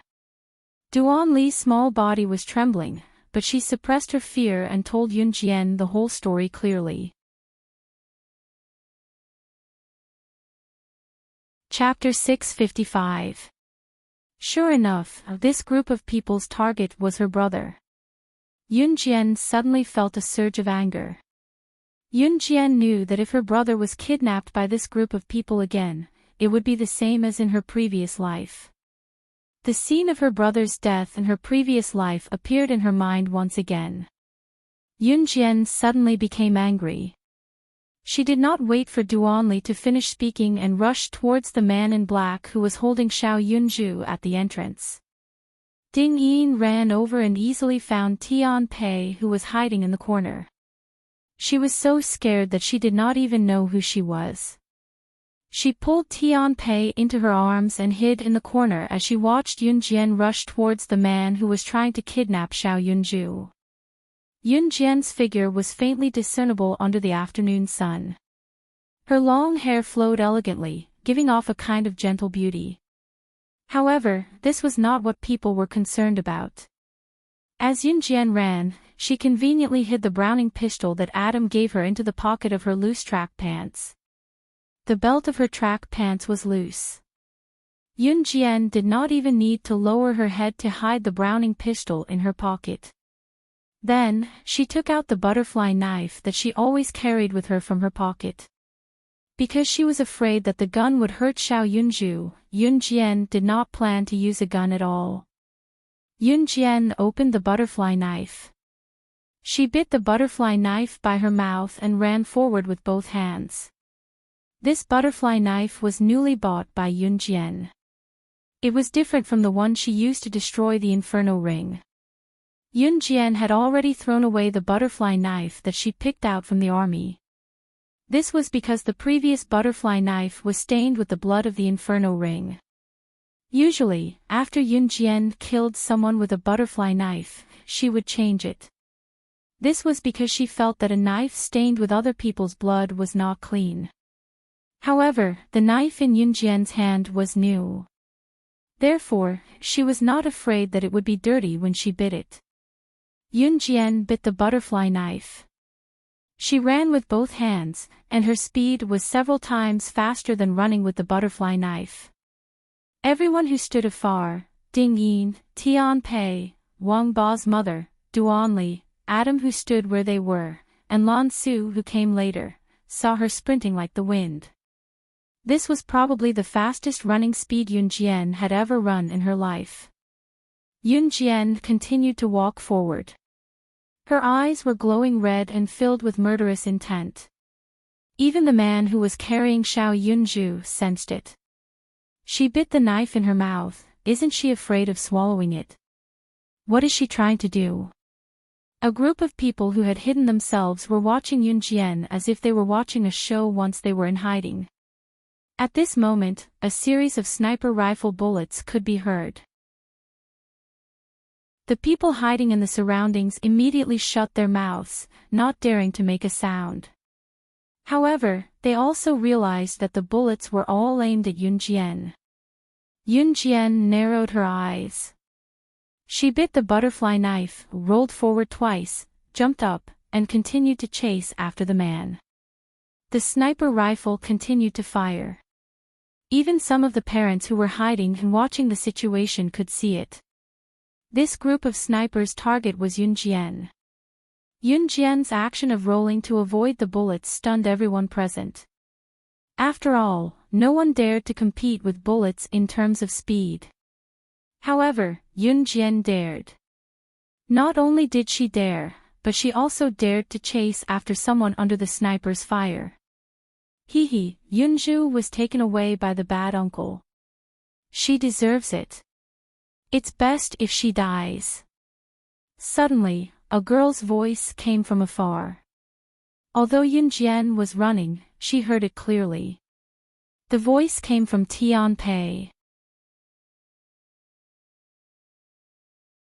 Chapter 656. Tianpei's voice was loud and clear. It was the kind of voice that could be heard by most of the people present. This included Yunjian, who was still dodging the sniper's bullets and chasing after the man who wanted to kidnap Xiao Yunju. Yunjian's eyes darkened when she heard Tianpei's voice. If Xiao Yunju heard Tianpei's voice, even though Xiao Yunju said that he didn't care, Yunjian knew that he definitely cared. When that happened, she would be depressed and sad. In her previous life, when Yunjian found Xiao Yunju, his biological parents were already dead. Xiao Yunju was an orphan at that time. To Xiao Yunju, saying that he didn't have parents was worse than saying that he was stupid. Moreover, Tianpei even cursed Xiao Yunju. She said that she wanted to kidnap Xiao Yunju's man and beat Xiao Yunju to death. In her previous life, the scene of Xiao Yunju's head being cut off surfaced in Yunjian's mind. Yunjian was furious and ran faster. The sniper's bullets rained down on Yunjian. Yunjian was attacked from behind, but she dodged left and right. In just a few seconds, she had caught up with the man from a distance of tens of meters. Oh my God! That little girl is running too fast. And she's running through bullets. I feel like I'm watching a movie. This doesn't make sense. Some of the parents who had hidden themselves well began to chatter incessantly. Of course, there were still some who were afraid, but it was much less than before. Therefore, most of the parents had already realized that these snipers were only targeting Yunjian. At this moment, it had only been 20 seconds since Yunjian saw the man and chased after him. I'll go help. Adam frowned and was about to go forward. Although Yunjian was quite skilled, if Yunjian lost a strand of hair in front of him, Adam estimated that he would appear in the Amazon forest next week. The Amazon forest was a tropical forest where poisonous insects, snakes, and scorpions coexisted. It was the largest forest in the world. There were many types of flora and fauna there. It was known as the world's flora and fauna kingdom. However, if a person was thrown there, his life would be in danger at any time. Adam only remembered that when he and Immerse were training, they were thrown into the Amazon forest by CE to fend for themselves. He had almost lost his life a few times before he was able to train to this level. Although Adam wouldn't lose his life there, if he really let Yunjian get hurt in front of him, he estimated that he would appear in the Amazon forest next week. Moreover, he didn't prepare any tools for him and went into battle alone. Adam dared to guarantee that their young master would definitely do this for Yunjian. No need, Lan Su suddenly reached out and stopped Adam from moving forward. She said, she can do it herself. She was the witch god of Yulong continent. How could she not be able to handle such a small matter? Just as Lan Su's voice fell, a voice rang out. Yunjian was already right in front of the man. She pounced forward. Under everyone's gaze, as she pounced forward, she extended her leg and kicked horizontally. At the same time, her mouth loosened and the butterfly knife in her mouth fell to the ground. Before the butterfly knife fell to the ground, she easily caught it with her right hand. She pounced forward again. When the man saw this, he was so scared that he quickly turned his head. However, Yunjian's explosive speed couldn't be underestimated. She was engulfed in anger. The hand holding the butterfly knife turned along with the man's head. Chapter 657. The man who was carrying the unconscious Xiao Yunju was clearly quite capable. Judging from his skills, he did not look like a second-rate killer. He could at least be considered a high-level killer. A high-level killer could kill 50 normal people. This was because a high-level killer's standard was similar to an advanced special forces soldier's. Of course, the advanced special forces soldiers here did not refer to people like Chu Ning and Chu Xiangnan who had earned the title because of Yun Jian, but those who were truly capable. However, Chu Ning and the rest would become advanced special forces soldiers with real capabilities sooner or later. Usually, an official member of the advanced special forces who had undergone the most brutal training could take on 50 normal people alone. It was definitely not an exaggeration. However, such an existence had been killed on the spot by Yun Jian with a stab to his temple. Leaving these profound questions aside, just the fact that Yun Jian had killed someone was enough to scare everyone present out of their wits. Seeing someone kill someone in their imagination was definitely not as intense and shocking as seeing it in real life. Something like this had happened right in front of them, and the killer was the sister of their child's classmate from the same school. This feeling was definitely not as intense as they had imagined. After Yun Jian killed the man, she carried Xiao Yunju back from the man's shoulder before he fell to the ground. Xiao Yunju had been knocked out by the man and was unconscious at the moment. After Yun Jian carried Xiao Yunju, she did not even want the butterfly knife and retreated quite a distance from where she stood. Just as Lan Su reached out to stop Adam from helping Yun Jian, Lan Su and Adam had already disappeared from where they were. No one present knew what Lan Su and Adam had gone to do, and no one wanted to find out. Yun Jian hid behind a flower bed where the sniper could not aim. She checked Xiao Yunju from left to right and found that Xiao Yunju was only knocked out and was not a hindrance. It wouldn't affect the brain either. Just as Yun Jian flashed into the flower bed with Xiao Yunju, the crowd had already exploded. Ah! Ah! Ah! Kill, kill, kill, kill, they're killing people. Someone was so frightened that he was trembling with fear, shouting and yelling at the same time. Then, a large group of female parents screamed in fright. For a moment, the whole place was in an uproar. After all, everyone present was a parent, and most of them were female. The male parents had already gone to work. For parent-child sports events, most of them were female parents. However, when they saw such a bloody scene, the group of female parents were so scared that they were trembling. Even their necks were trembling. Yun Jian placed Xiao Yunju in the flower bed. "Miss. How is Yunju? Is he okay?" Just as Yun Jian placed Xiao Yunju in the flower bed, Duanli had already rushed over from the other side. Yun Jian frowned. She didn't see Lan Su and Adam, but she knew that they must have gone to deal with the sniper in the distance. So when Duanli ran over, Yun Jian didn't stop her. "Chestnut, look after Xiao Zhu for me."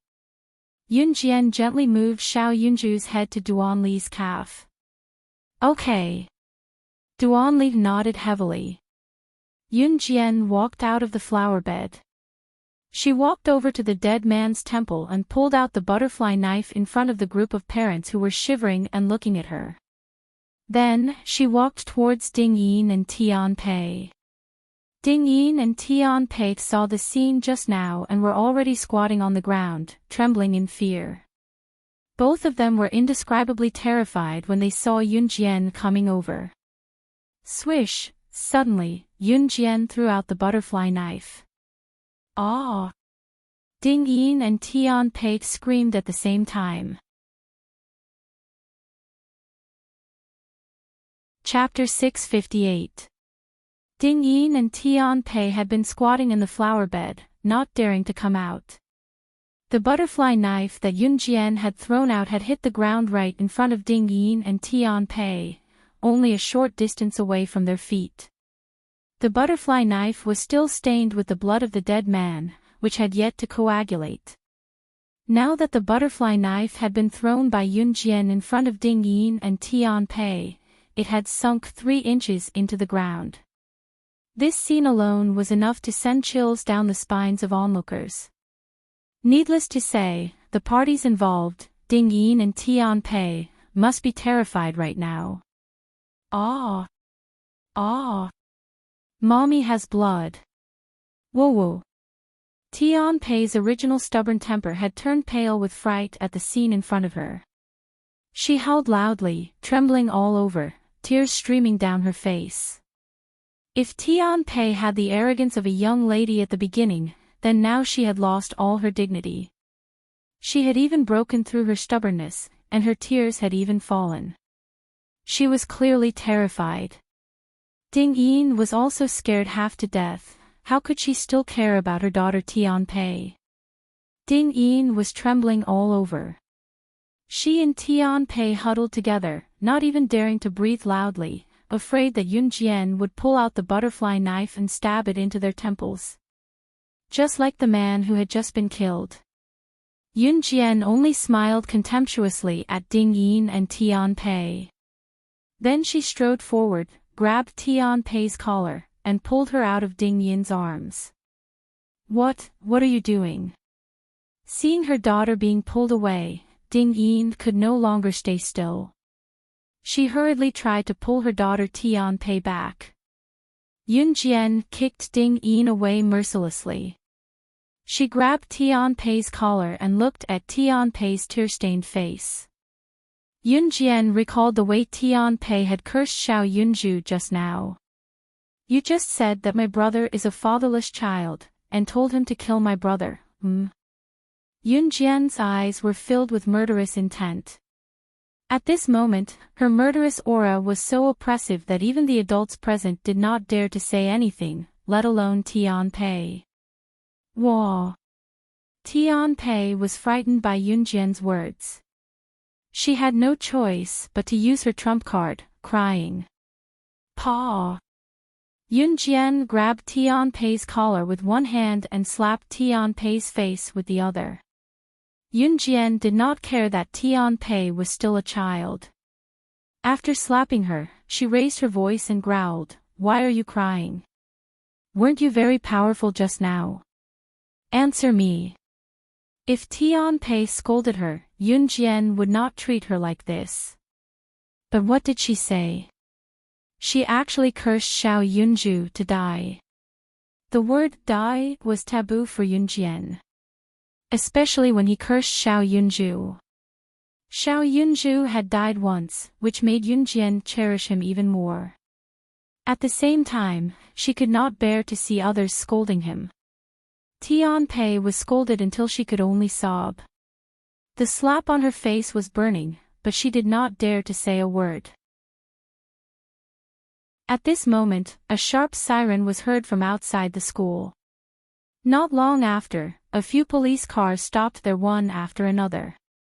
More than 10 policemen got out of the cars with batons in their hands. The leader of the group was a police officer from the police station near Wanning-yi Elementary School. He heard gunshots from nearby residents, so he immediately rushed over. What happened? What happened? The police officer's surname was Wu. Officer Wu's eyelids twitched when he saw the dead man. When Ding Yin saw the police, she quickly took Tian Pei back from Yun Jian's arms. Then, she pointed at Yun Jian and shouted at Officer Wu, "She killed someone. She even wanted to kill my daughter. She's crazy, take her away. Hurry up and shoot her." Yun Jian sneered. At this moment, Officer Wu walked to Yun Jian. He looked at Yun Jian and raised his voice. What happened? Yun Jian glanced at Officer Wu. She took out a document from her pocket and handed it to Officer Wu. Chapter 659. Officer Wu was a police officer from the police station near Wanning-yi Elementary School. Perhaps Officer Wu was one of the higher-ranking officers in his station, but his status was nothing compared to the entire Longmen City.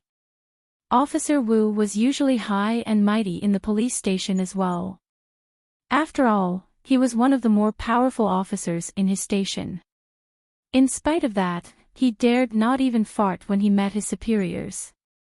Yun Jian's Team Monarch, on the other hand, had only become famous recently.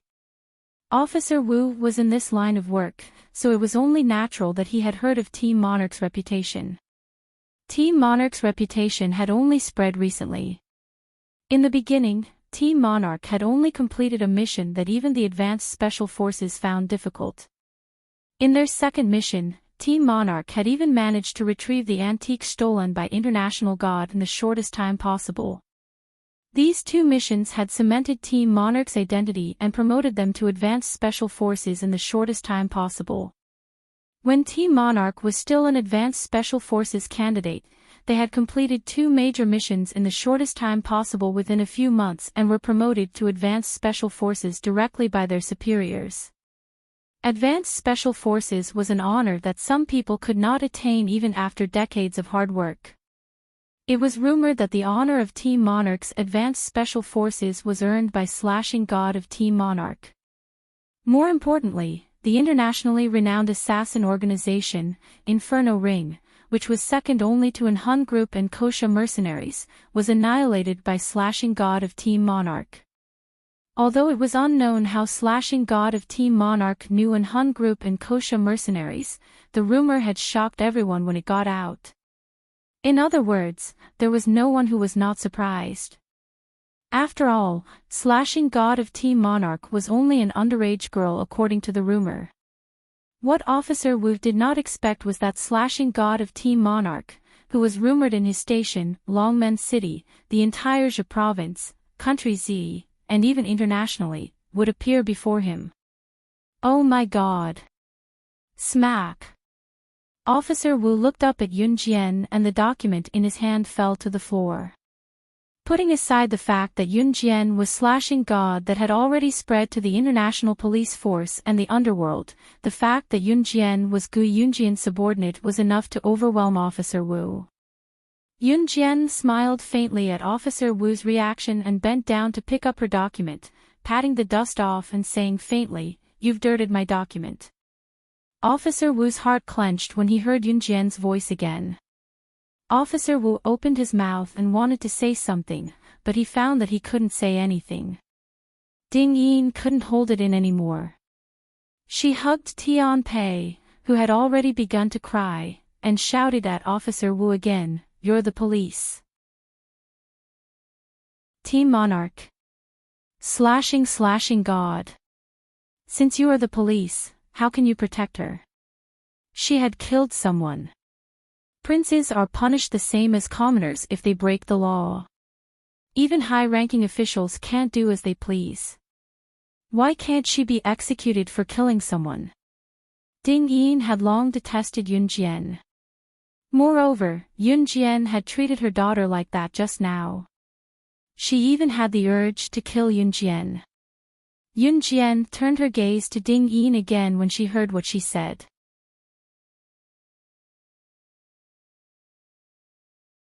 Chapter 660. At this moment, Officer Wu wanted to strangle Ding Yin. He resisted the urge to strangle Ding Yin and nodded to Yun Jian. Can you explain what's going on? Officer Wu was at least 3 times older than Yun Jian. However, he was addressing Yun Jian as an elder. The surrounding police officers, including the parents who were hiding in the flower bed, were all dumbfounded. When Officer Wu appeared, he looked mighty and domineering, and everyone present saw it. But how long had it been? Yun Jian had only given Officer Wu a short time to show him her ID, and Officer Wu was so polite to Yun Jian.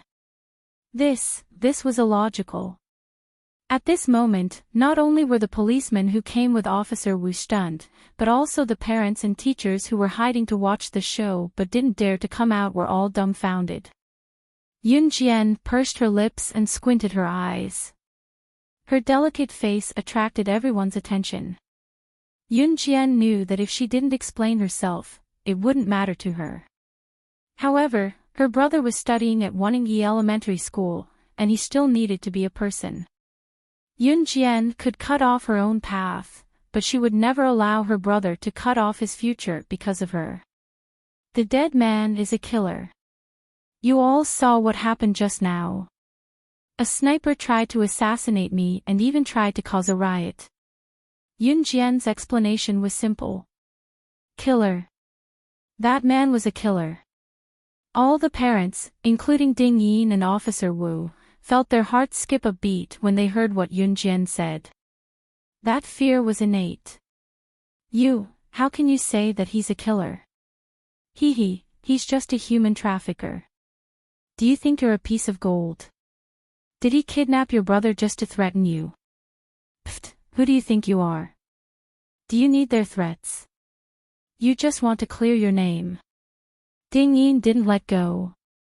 In fact, Ding Yin wanted to tell Yun Jian to die immediately. Can you show evidence that the dead man is a killer? Otherwise, it will be difficult for us. Officer Wu was also in a difficult position. He looked at Yun Jian and said. Although Yun Jian was a member of the Advanced Special Forces, she had killed someone in public. If she did not explain herself clearly to everyone present, this matter would not end just like that. After all, no one had the right to kill in public, even if Yun Jian was an Advanced Special Forces soldier. Of course, if Yun Jian had killed an assassin, with her identity as an ASF soldier, not only would she not be arrested, but she would also be rewarded greatly. Yun Jian narrowed her eyes. She also knew that Officer Wu was in a difficult position. Yun Jian lifted her beautiful legs and walked towards the dead man. Seeing this, Officer Wu and the others also stepped forward. Ask your man to show the back of his hand, Yun Jian said to Officer Wu, pointing at the deceased. Yun Jian was now 90% sure that this man was from the Inferno Ring. Although the Inferno Ring had been eradicated, and even the remaining forces had been wiped out. However, Yun Jian did not think that there was nothing left of the Inferno Ring. Moreover, the Tai Jin gang had not been wiped out. Moreover, the Inferno Ring's method of kidnapping her brother in her previous life was the same as it was now. Officer Wu waved his hand. Immediately, a policeman stepped forward and tore open the back of the dead man's hand. Then, a golden rose was printed on the back of the man's hand. It was extremely eye-catching. This is... Officer Wu pointed at the back of the man's hand and turned to ask Yun Jian. Chapter 661. The Inferno Ring's people have a golden rose on their back. This is not something an outsider can imitate. If you don't believe me, you can check it out in the underworld. I believe you'll be able to find the results very quickly. Yun Jian crossed her arms and stood there looking at Officer Wu. It was no longer a secret that the Inferno Ring's people had a golden rose on their back. Anyone in the underworld would know about it. That was why Yun Jian dared to say it. Officer Wu was afraid of pressuring Yun Jian, so he turned to one of his subordinates and said, "Go check it out immediately. Verify if the information is accurate." There was nothing he could do.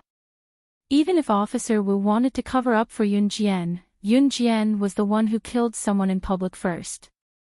This matter had to be dealt with carefully. "Sorry, I'm afraid I'll have to make you wait," Officer Wu said to his subordinate, then turned to face Yun Jian respectfully. The Inferno Ring's people actually appeared here, and it was obvious that they were here to take revenge on Yun Jian. From this, it seemed that the fact that Yun Jian led a team to destroy the Inferno Ring was true. Officer Wu felt a chill run down his spine and swallowed his saliva. The killing god who led a team to destroy the Inferno Ring was here. How could he not be frightened? What kind of existence was the Inferno Ring?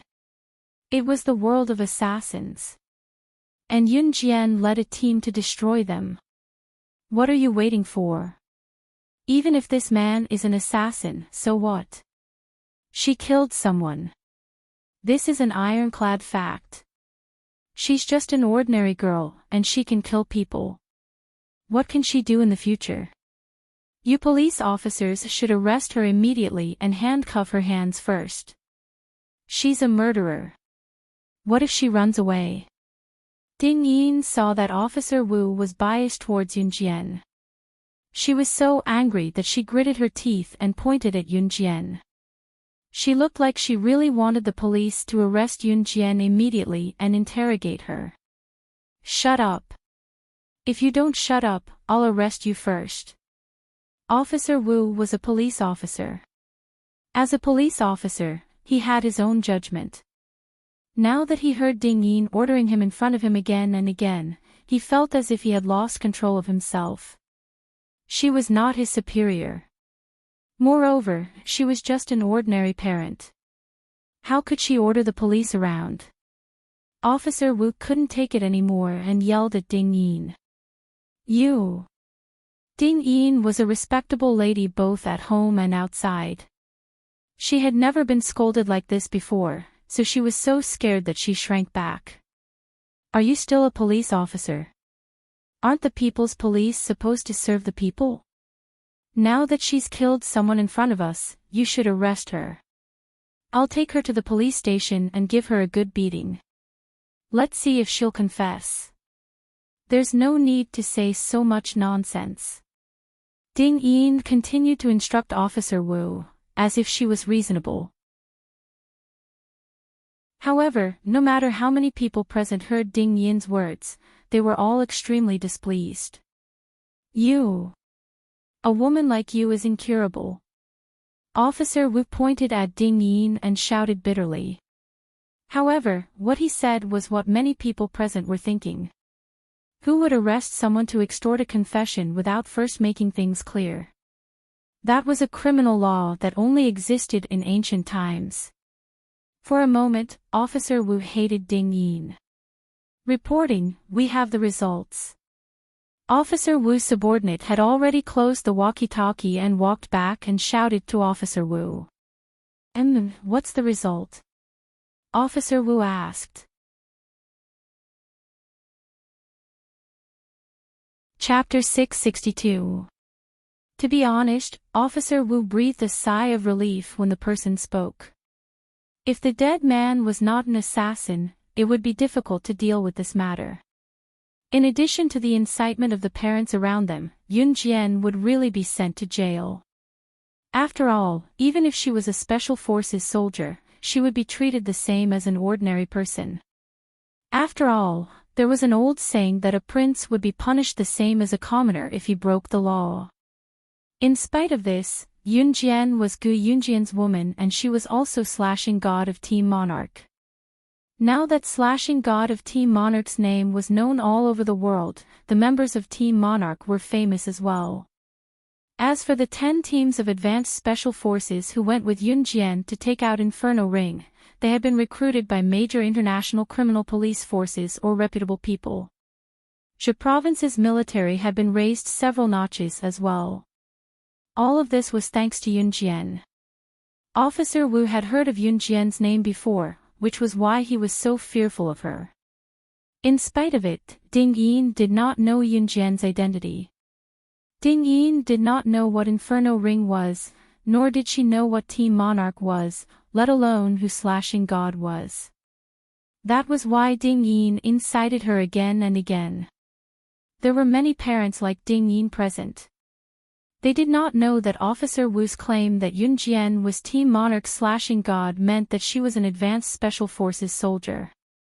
Everyone present even thought that Yun Jian was merely Xiao Yunju's elder sister, the parent of an ordinary student in Wanning-Yi Elementary School. To Ding Yin and the others, perhaps they did not know what Team Monarch and Inferno Ring represented. However, if Longmen City's Falcon Hall was mentioned, everyone present would probably know about it. Falcon Hall was the top mafia group in Longmen City. In spite of this, the people present did not know that Inferno Ring and Falcon Hall were incomparable. Perhaps in the eyes of those who did not know, Falcon Hall was more threatening than Inferno Ring. In fact, those who knew the truth knew that Falcon Hall and Inferno Ring could not be compared at all. The Inferno Ring was an international assassin organization. That was an ironclad fact. Falcon Hall, on the other hand, was merely the biggest mafia group in Longmen City. It was nothing outside of Longmen City, province, and even Country Z. Since the matter has been investigated clearly, you can go now. Officer Woot said respectfully to Yunjian. Advanced Special Forces soldiers had the right to be hands-off. As long as the matter was not too complicated and she did not commit a serious crime like murder, the document in her hand was enough for her to clear her name and leave directly. This was the reason why Yunjian had agreed to join the Advanced Special Forces with Gu Junjian. What? Leave? She just threatened my daughter and killed someone. Why should she leave? The clueless Ding Yin had no idea that Yunjian was an Advanced Special Forces soldier. Therefore, when she heard that Officer Wu was going to let Yunjian go, she immediately shouted. Even if the person she killed was a criminal who deserved to die, she still killed someone. She's just a normal person. She'll be jailed for at least a few days if she kills someone. Moreover, it's hard to guarantee that she won't kill innocent people. Why should she leave? Ding Yin continued to shout, even blocking Yunjian's path to prevent Yunjian from leaving. Why? Because she's an Advanced Special Forces soldier. She killed an unpardonable assassin. This is the duty of the Advanced Special Forces. Tell me, why should she? Officer Wu shouted back at Ding Yin.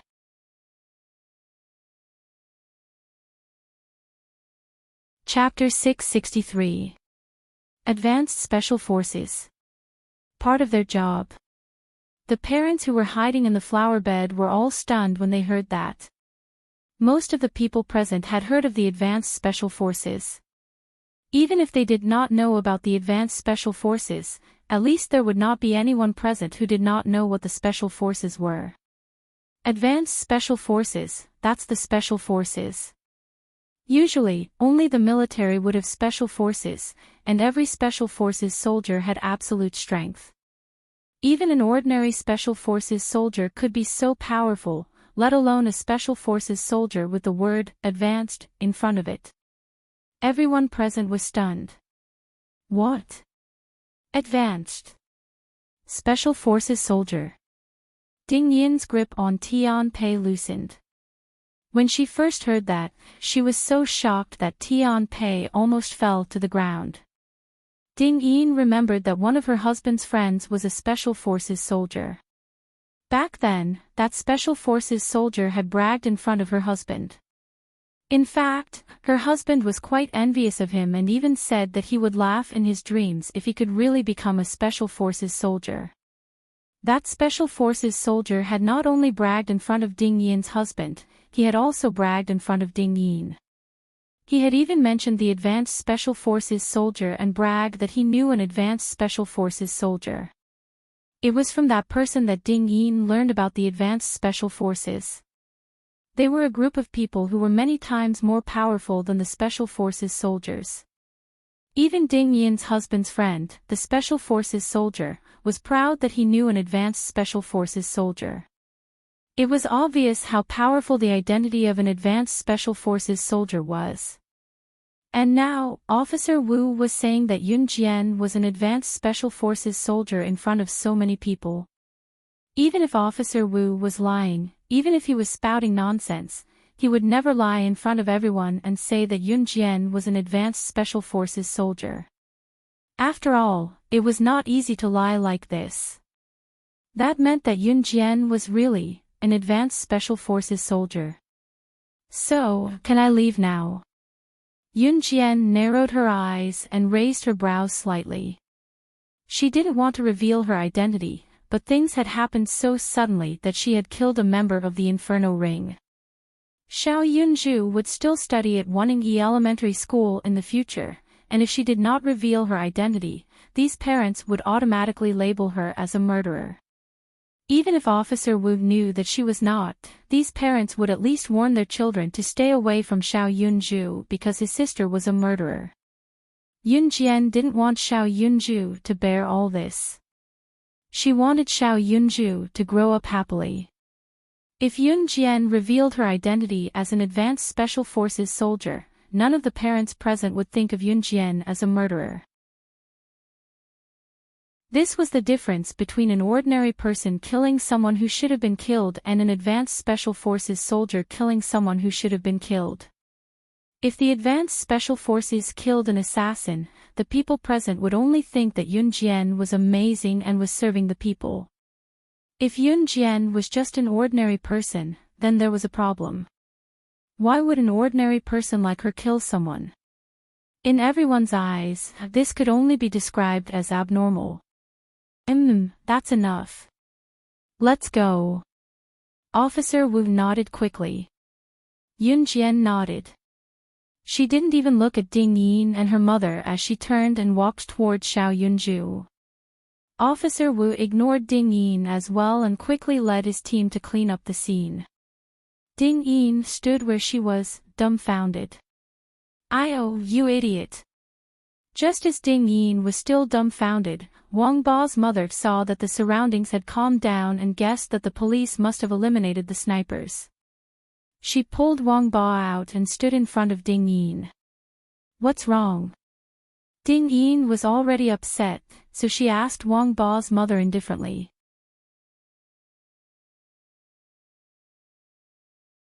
Chapter 664. Wang Ba's mother was truly regretting it now.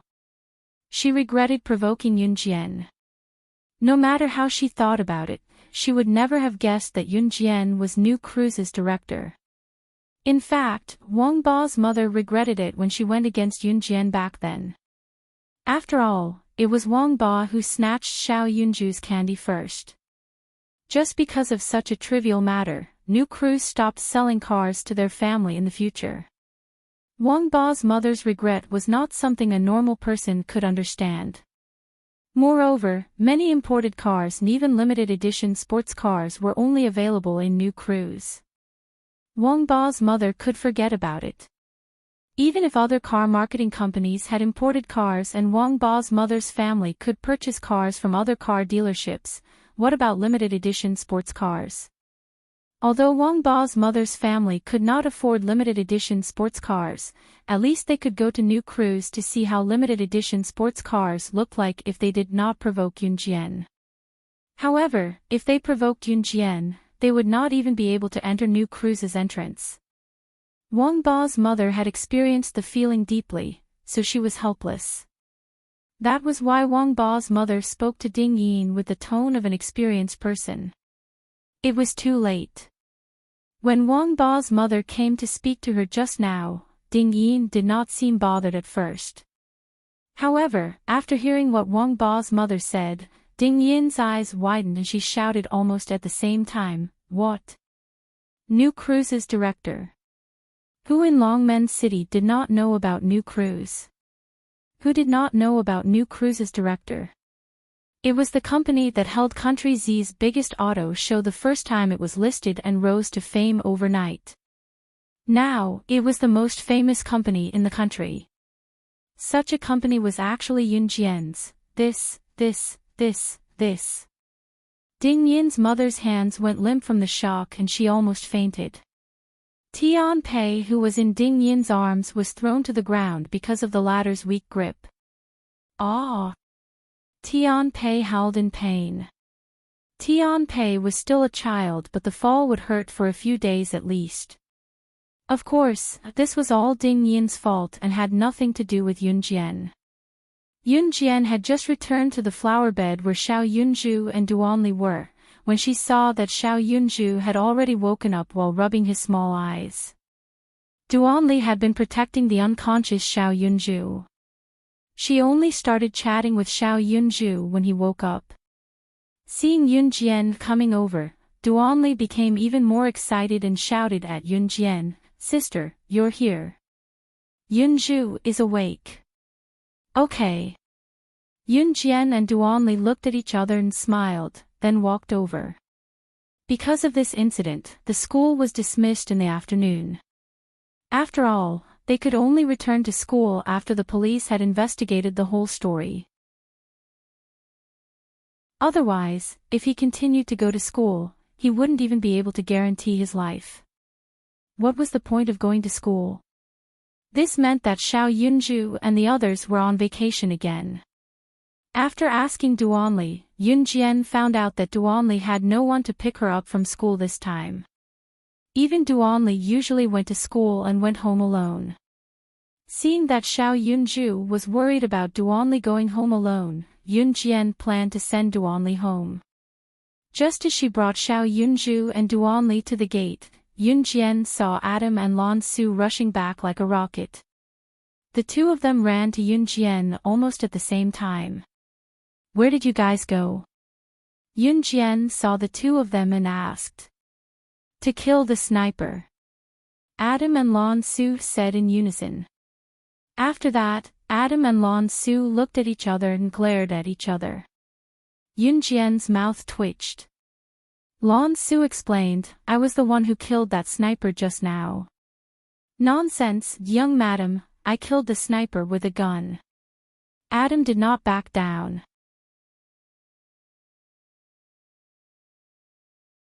Chapter 665.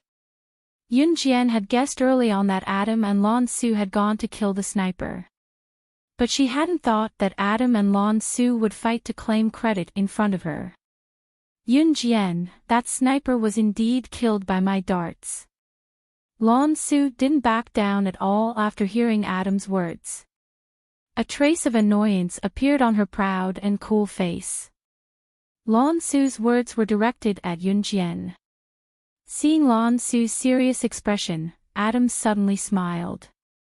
Then he looked at Lan Su, then at Yunjian, and said in a resigned tone, "Fine, fine, fine. You killed that sniper. I'm a man, so I won't argue with a little girl like you." Adam and Mo Sen followed beside Ce. Mo Sen was the kind of person who would never claim credit in front of Ce, while Adam had a fiery personality and was the kind of person who would say anything. Although Lan Su had lived for thousands of years in the Yulong continent, on Earth, she looked only 16 or 17 years old. She did fit Adam's description of her as a little girl.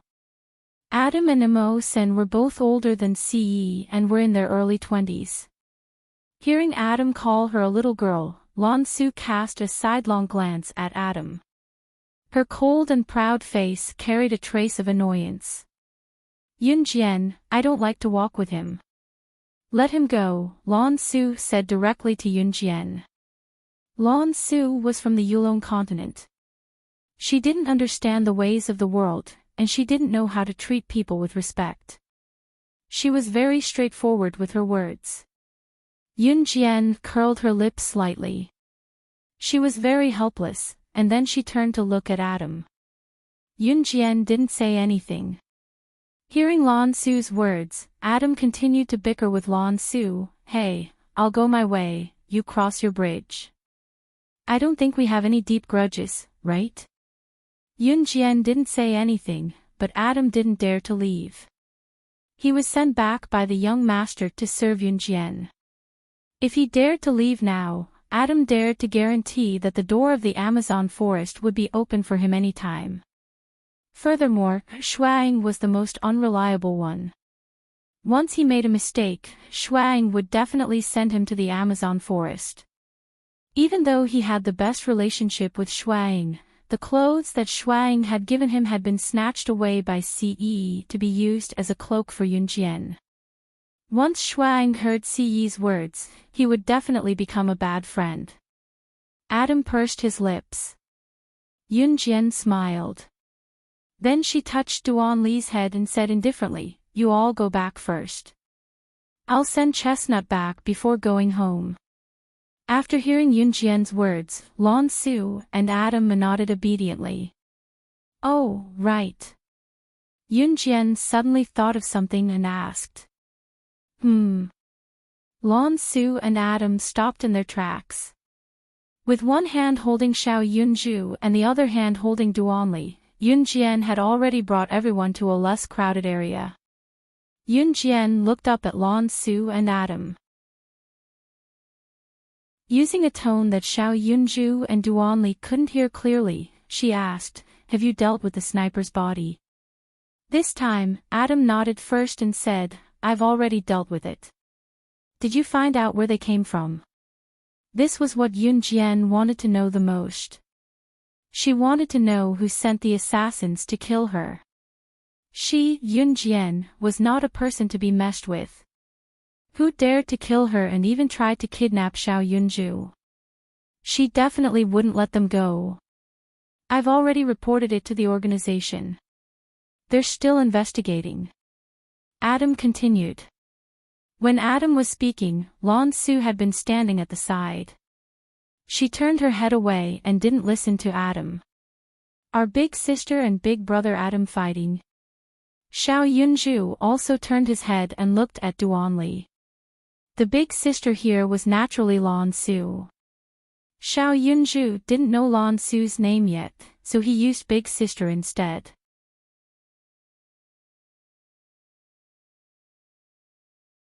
Chapter 666. Duanli didn't know what flirting meant, but she heard from a classmate named Little Hui in her class that the current situation was very similar to what Little Hui had said, so Duanli said it out loud. Oh, Xiao Yunju seemed to understand immediately. He pretended to be a little adult and nodded. He pretended to understand and replied to Duanli, then big sister and big brother Adam are flirting. The big sister he was referring to was Lan Su. To Xiao Yunju, as long as someone treated him well and was older than him, even if he didn't know their name, he would call them big sister. I think that should be the case. Duanli still didn't know that she had misled Xiao Yunju. She nodded and then grinned. Duanli's little face had a slight smile. Just looking at it made people want to pinch her pink little face. No matter how soft Xiao Yunju and Duanli's conversation was, Yunjian still heard it. Lan Su and Adam had good hearing, so naturally, they heard everything clearly. After hearing Xiao Yunju and Duanli's conversation, Lan Su and Adam's hearts immediately thumped. The two suddenly turned their heads. Neither of them wanted to pay attention to the other. They also stopped bickering, as if they were afraid that Xiao Yunju and Duanli would misunderstand again. However, Lan Su wouldn't yell at Xiao Yunju or Duanli in front of Yunjian. With CE around, Adam didn't dare to do it either. After Xiao Yunju and Duanli said that, Yunjian felt awkward for Lan Su and Adam. She pursed her lips again, then said to Lan Su and Adam, "You guys go back first." She was waiting for this sentence. Lan Su and Adam replied at the same time, "Aha." Right after they finished speaking, Lan Su glared at Adam fiercely, then turned around and left quickly. Adam didn't move either. The two of them quickly disappeared from Yunjian's sight. "Alright, Chestnut, where do you live? Big sister will take you home now," Yunjian said as she reached out to rub Duanli's head again. At the mention of home, Duanli's little body trembled slightly. Yunjian noticed Duanli's reaction. Yunjian frowned slightly but didn't ask further. "Miss, can you go and pick up my little sister from school first? Her name is Duanya and she's a very obedient child. She won't make a fuss." Duanli asked Yunjian politely. Where does your sister go to school?" Yunjian did not expect Duanli to have a younger sister. She was slightly stunned, but her expression did not change. "She attends Lu Baobao Kindergarten on Sanzi Street." "Little sister, I'll take you there," Duanli said, holding Yunjian's hand and leading the way habitually. With Duanli leading the way, the three of them soon arrived at Lu Baobao Kindergarten on Sanzi Street. After picking up Duanli's little sister, Duanya, Yunjian took Duanli and Duanya home. On the way, Xiao Yunju even plucked up the courage to ask Duanli, "Chestnut, do you pick up your little sister from school every day?" Duanli smiled brightly, "Yes, my little sister is very obedient." Duanli's calm words touched people's hearts. She was only an 8-year-old child herself, but she had to pick up her little sister from school every day. Yunjian suddenly felt a little pity for Duanli. Duanli was very steady in doing things.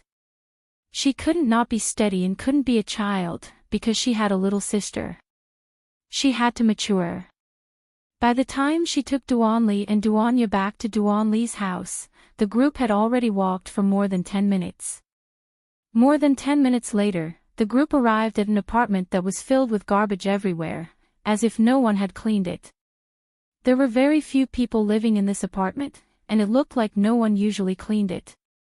Duanli took them to the 3rd floor and opened her door.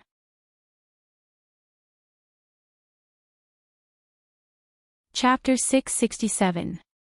Yunjian's eyelids twitched. The first thing she saw was beer bottles all over the floor. The strong smell of beer, coupled with the rotting smell coming from inside the house, mixed together to create a strong stench. There were very few things in the house. There was only one bedroom and one living room.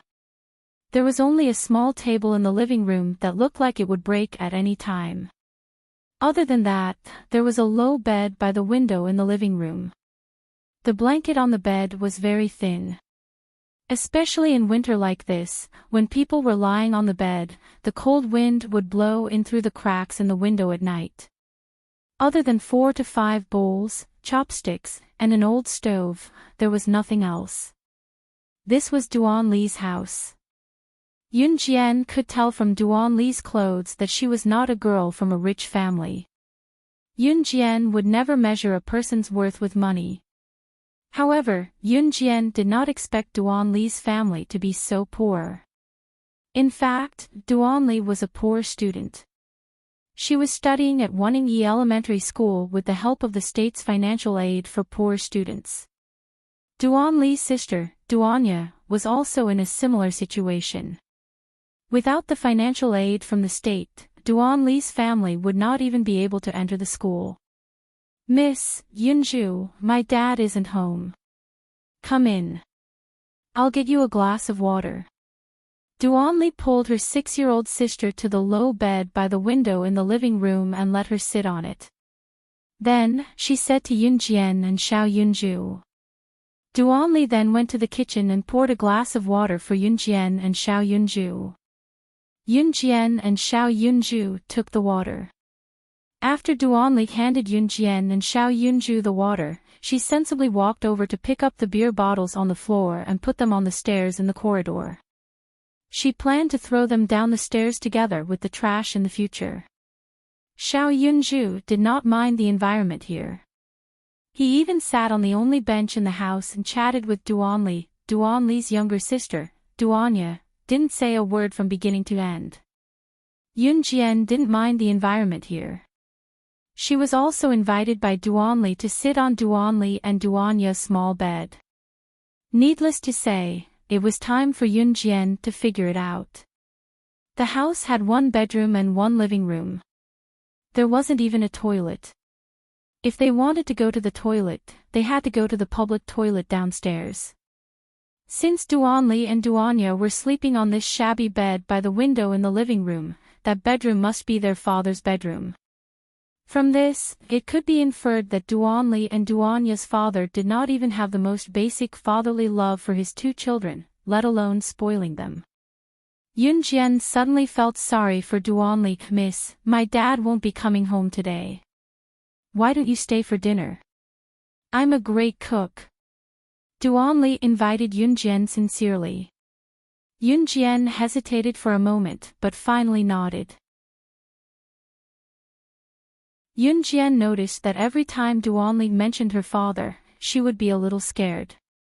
And from what Duanli said just now, if her father came home today, Duanli wouldn't dare to ask her and Xiao Zhu to stay for dinner. Looking at Duanli's expression of wanting to show off, Yunjian finally nodded and smiled at Duanli. Then, Duanli ran to the stove and began to cook as if she was an expert. After a while, a pot of food that was quite sumptuous for Duanli and her sister was out of the oven. It was a bowl of porridge with only a small handful of rice. There were also a few vegetables floating on top of the porridge. The world was so unfair. The rich drove luxury cars while the poor couldn't even afford to have enough food and clothing. To Duanli, it was already a sumptuous meal to have vegetables mixed in the food.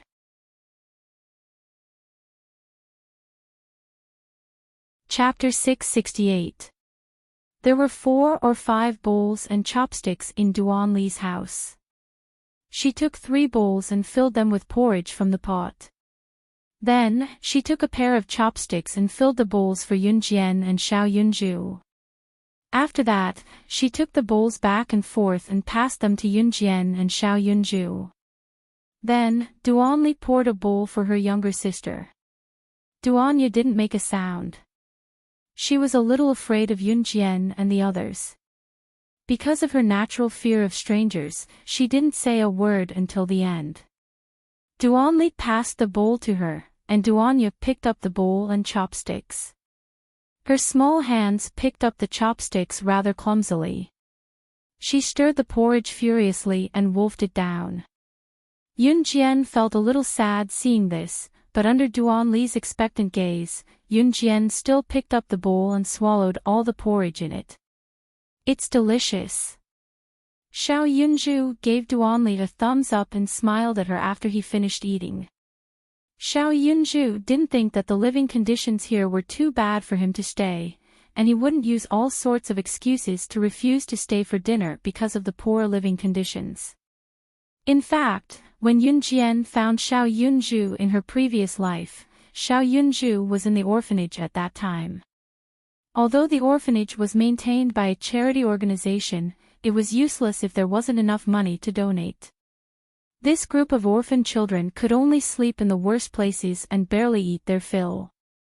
Xiao Yunju had gone through such a hard life, and he could understand that. Therefore, he wouldn't despise Duanli's family. Xiao Yunju's praise made Duanli smile happily. She looked at Xiao Yunju and said to Xiao Yunju, "Eat more then, I'll get more for you when you finish." "What about you?" "Chestnut, you haven't eaten yet?" Yunju asked when he saw that Duanli had yet to pick up her bowl after he was done with the porridge. "I'm fine. I'm not hungry." "You should eat more." Duanli shook her head and smiled at Xiao Yunju. Her family could only cook so much rice a day. If she cooked too much and her father found out, he would beat her and her sister again and say that they were greedy.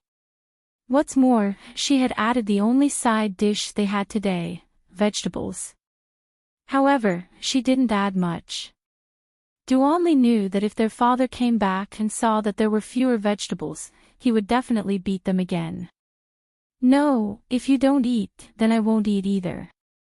Xiao Yunju's attitude was very firm. Duanli was suddenly touched. She picked up Xiao Yunju's bowl and ran to get him a bowl of porridge. Then, as she walked, she said, "Okay, then you can have half and I'll have half." After saying that, Duanli filled Xiao Yunju's bowl with half a bowl of rice and poured another half for herself. Duanli finally picked up the bowl to eat the porridge. Yunjian also smiled. Duanli had only taken 2 mouthfuls of porridge when she heard footsteps coming from downstairs. Duanli's heart skipped a beat. Yunjian frowned. Just then, a rather handsome man in his 30s walked in through the open door. Behind this man was a rich woman in her 40s or 50s, who was decked out in gold and silver. Dad. Duanli didn't expect her father to come back. She was so scared that the bowl in her hand slipped and fell to the ground, and the sound of the bowl breaking could be heard. The man in the lead was quite handsome, and he looked 50% similar to Duanli and Duanya. When she saw the man, Duanya, who was sitting on the bed, was so scared that she curled up into a ball. Duanli's father was called Duanshi. Duanshi looked decent, and it wasn't hard to tell that he was a rather handsome man when he was young. However, at the moment, he looked a little dispirited, especially when he saw Duanli and Duanya. His brows were tightly knitted together. When he saw Yun Jian and Xiao Yunju, Duanshi didn't even ask anything and yelled at Duanli, "Duanli! Didn't I tell you that you're not allowed to bring outsiders to our house? And how dare you break our bowl? Do you want to die?"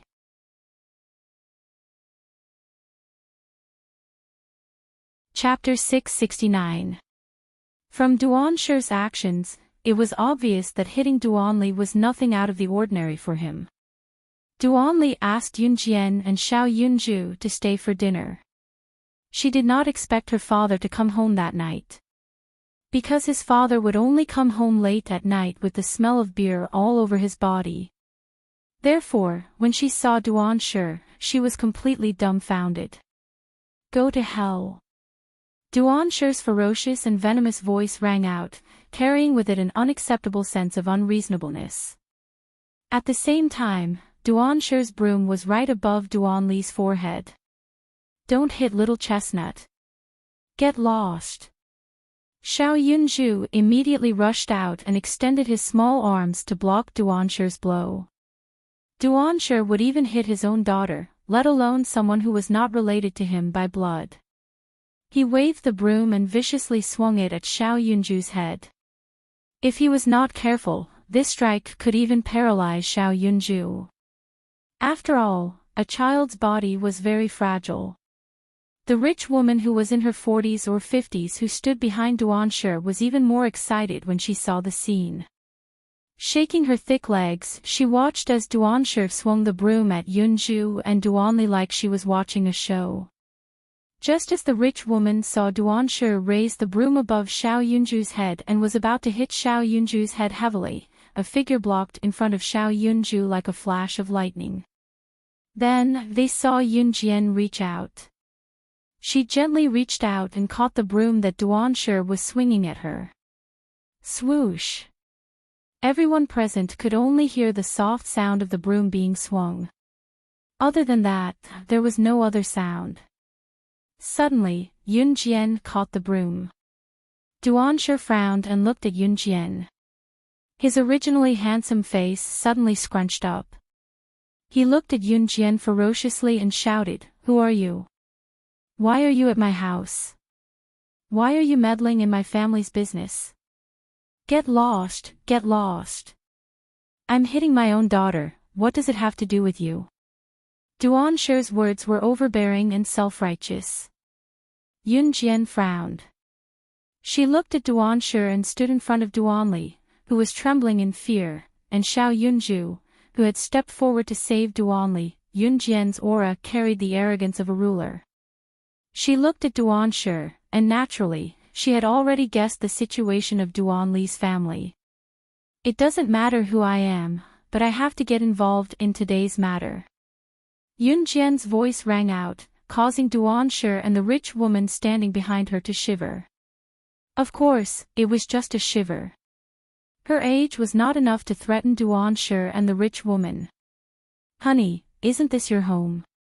What does hitting your own daughter have to do with her? And who is she? If they come to your house, you can sue them for trespassing." The rich woman walked over and leaned against Duanshi. She used her elephant legs and fat butt to stick to Duanshi as she shouted intimately. Yun Jian knew what was going on right away. This Duanshi was good-looking, but his family was so poor. If she guessed correctly, this Duanshi was probably kept by this rich woman in front of her. In this day and age, it was not necessary for a rich man to keep a woman as a mistress. As long as one was rich, a woman could still keep a man as a mistress. Mei, sit down first. I'll serve you after I've dealt with these two shameless cheese in my house.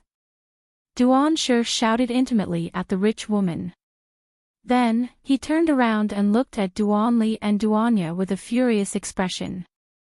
He was indeed kept by this rich woman's husband, who was worth tens of millions. The rich woman also relied on her husband's money to keep him as a mistress. It was also because this rich woman named Shirmei came from a wealthy family that Duanshi chose to be with her even though she was ugly and was 20 to 30 years older than him.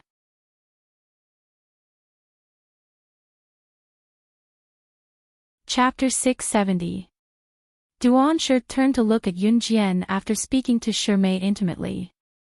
This is my family's business. Scram.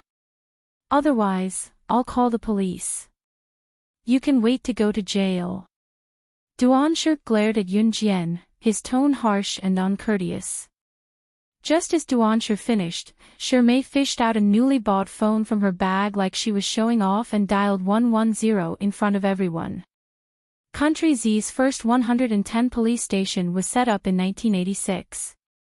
It was now 1999 and Longmen City was one of the more economically developed cities in Country Z. Therefore, a 110 police station had been set up a long time ago. After Shirmei took out her phone, she waved it in front of Yunjian like she was showing off. Then, she used her plump hand with bright red nail polish that looked fashionable in this era to dial 110. However, she did not make the call directly. Duansher turned to see that Shirmei had already dialed the police number.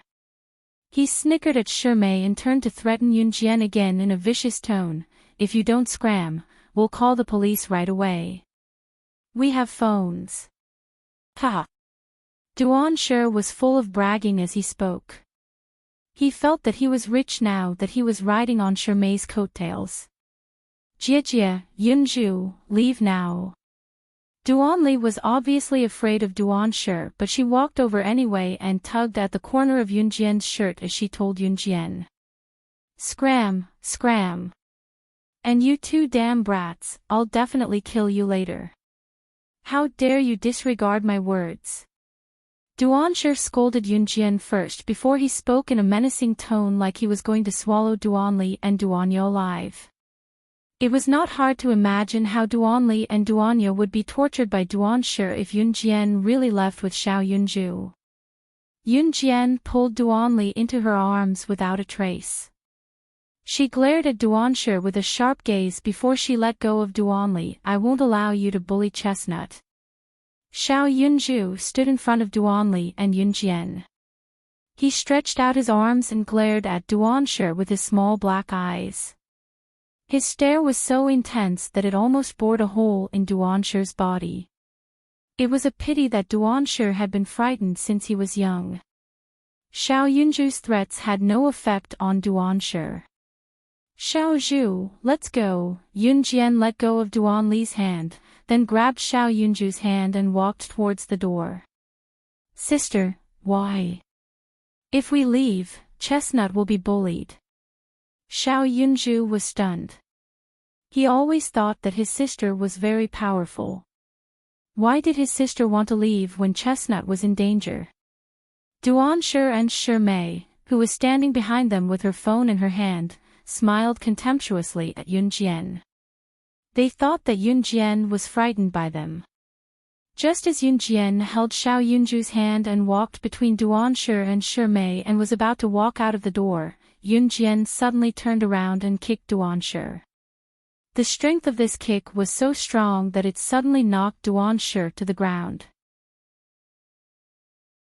Duansher's face was smashed to the ground, and his front teeth were bleeding instantly. At the same time, Yunjian strode forward. She snatched the phone from Shirmei's hand before she could react. Then, she pounced forward and kicked Shirmei to the ground with a roundhouse kick. Shirmei's plump body slammed hard against the door behind her. She was in so much pain that she almost suffocated. Duansher and Shirmei only recovered from their shock after they were sent flying by the kick. Yunjian wanted to leave just now because she wanted to stop Shirmei from calling 110 to call the police. She was so good at acting. More importantly, how could this 16-year-old girl have such powerful skills?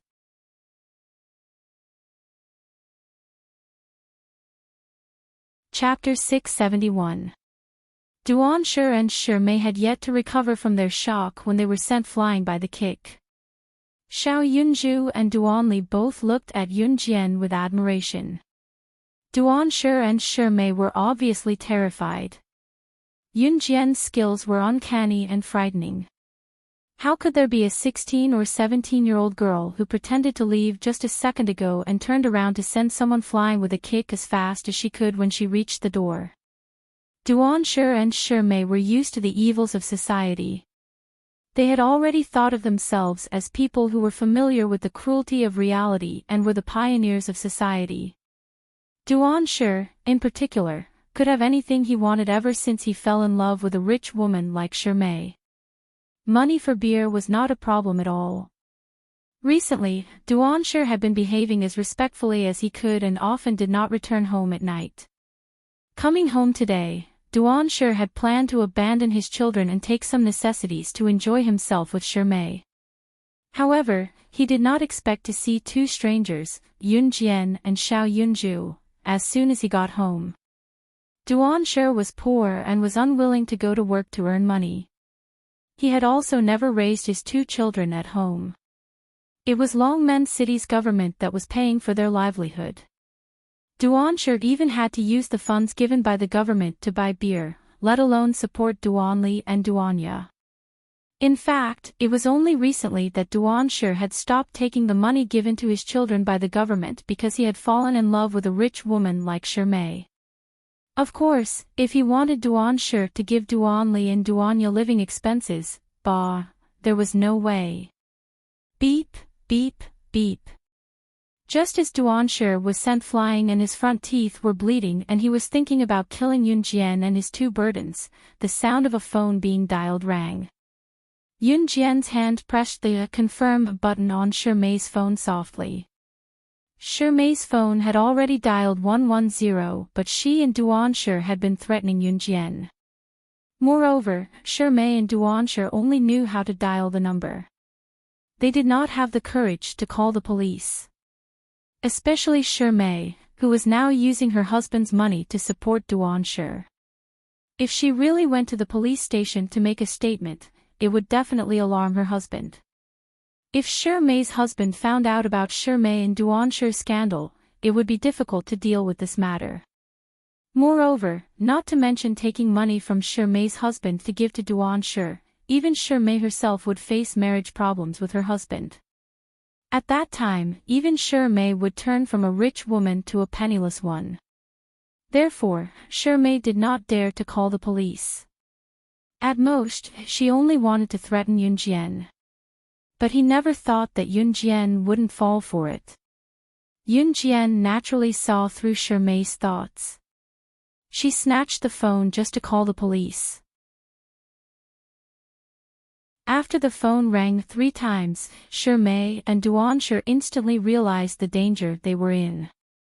They ignored the pain from being thrown to the ground and the door and rushed toward Yunjian as soon as they got up. Shirmei shouted and screamed at the same time. Her fiery voice no longer had its initial tranquility. Give it back to me. Give it back to me. You'd *mn woman, give it back to me. Do you believe that we won't find someone to kill you? Give us back our phones now. Duansher threatened Yunjian as he looked at her ferociously. Duansher also knew some gangsters, so he threatened Yunjian even more vigorously. However, Duansher was smarter than Shirmei. He was kicked by Yunjian just now, so he did not dare to go forward. Shirmei, on the other hand, rushed forward without a care. However, just as Shirmei reached Yunjian, Yunjian pulled Xiao Yunju and Duanli to avoid her.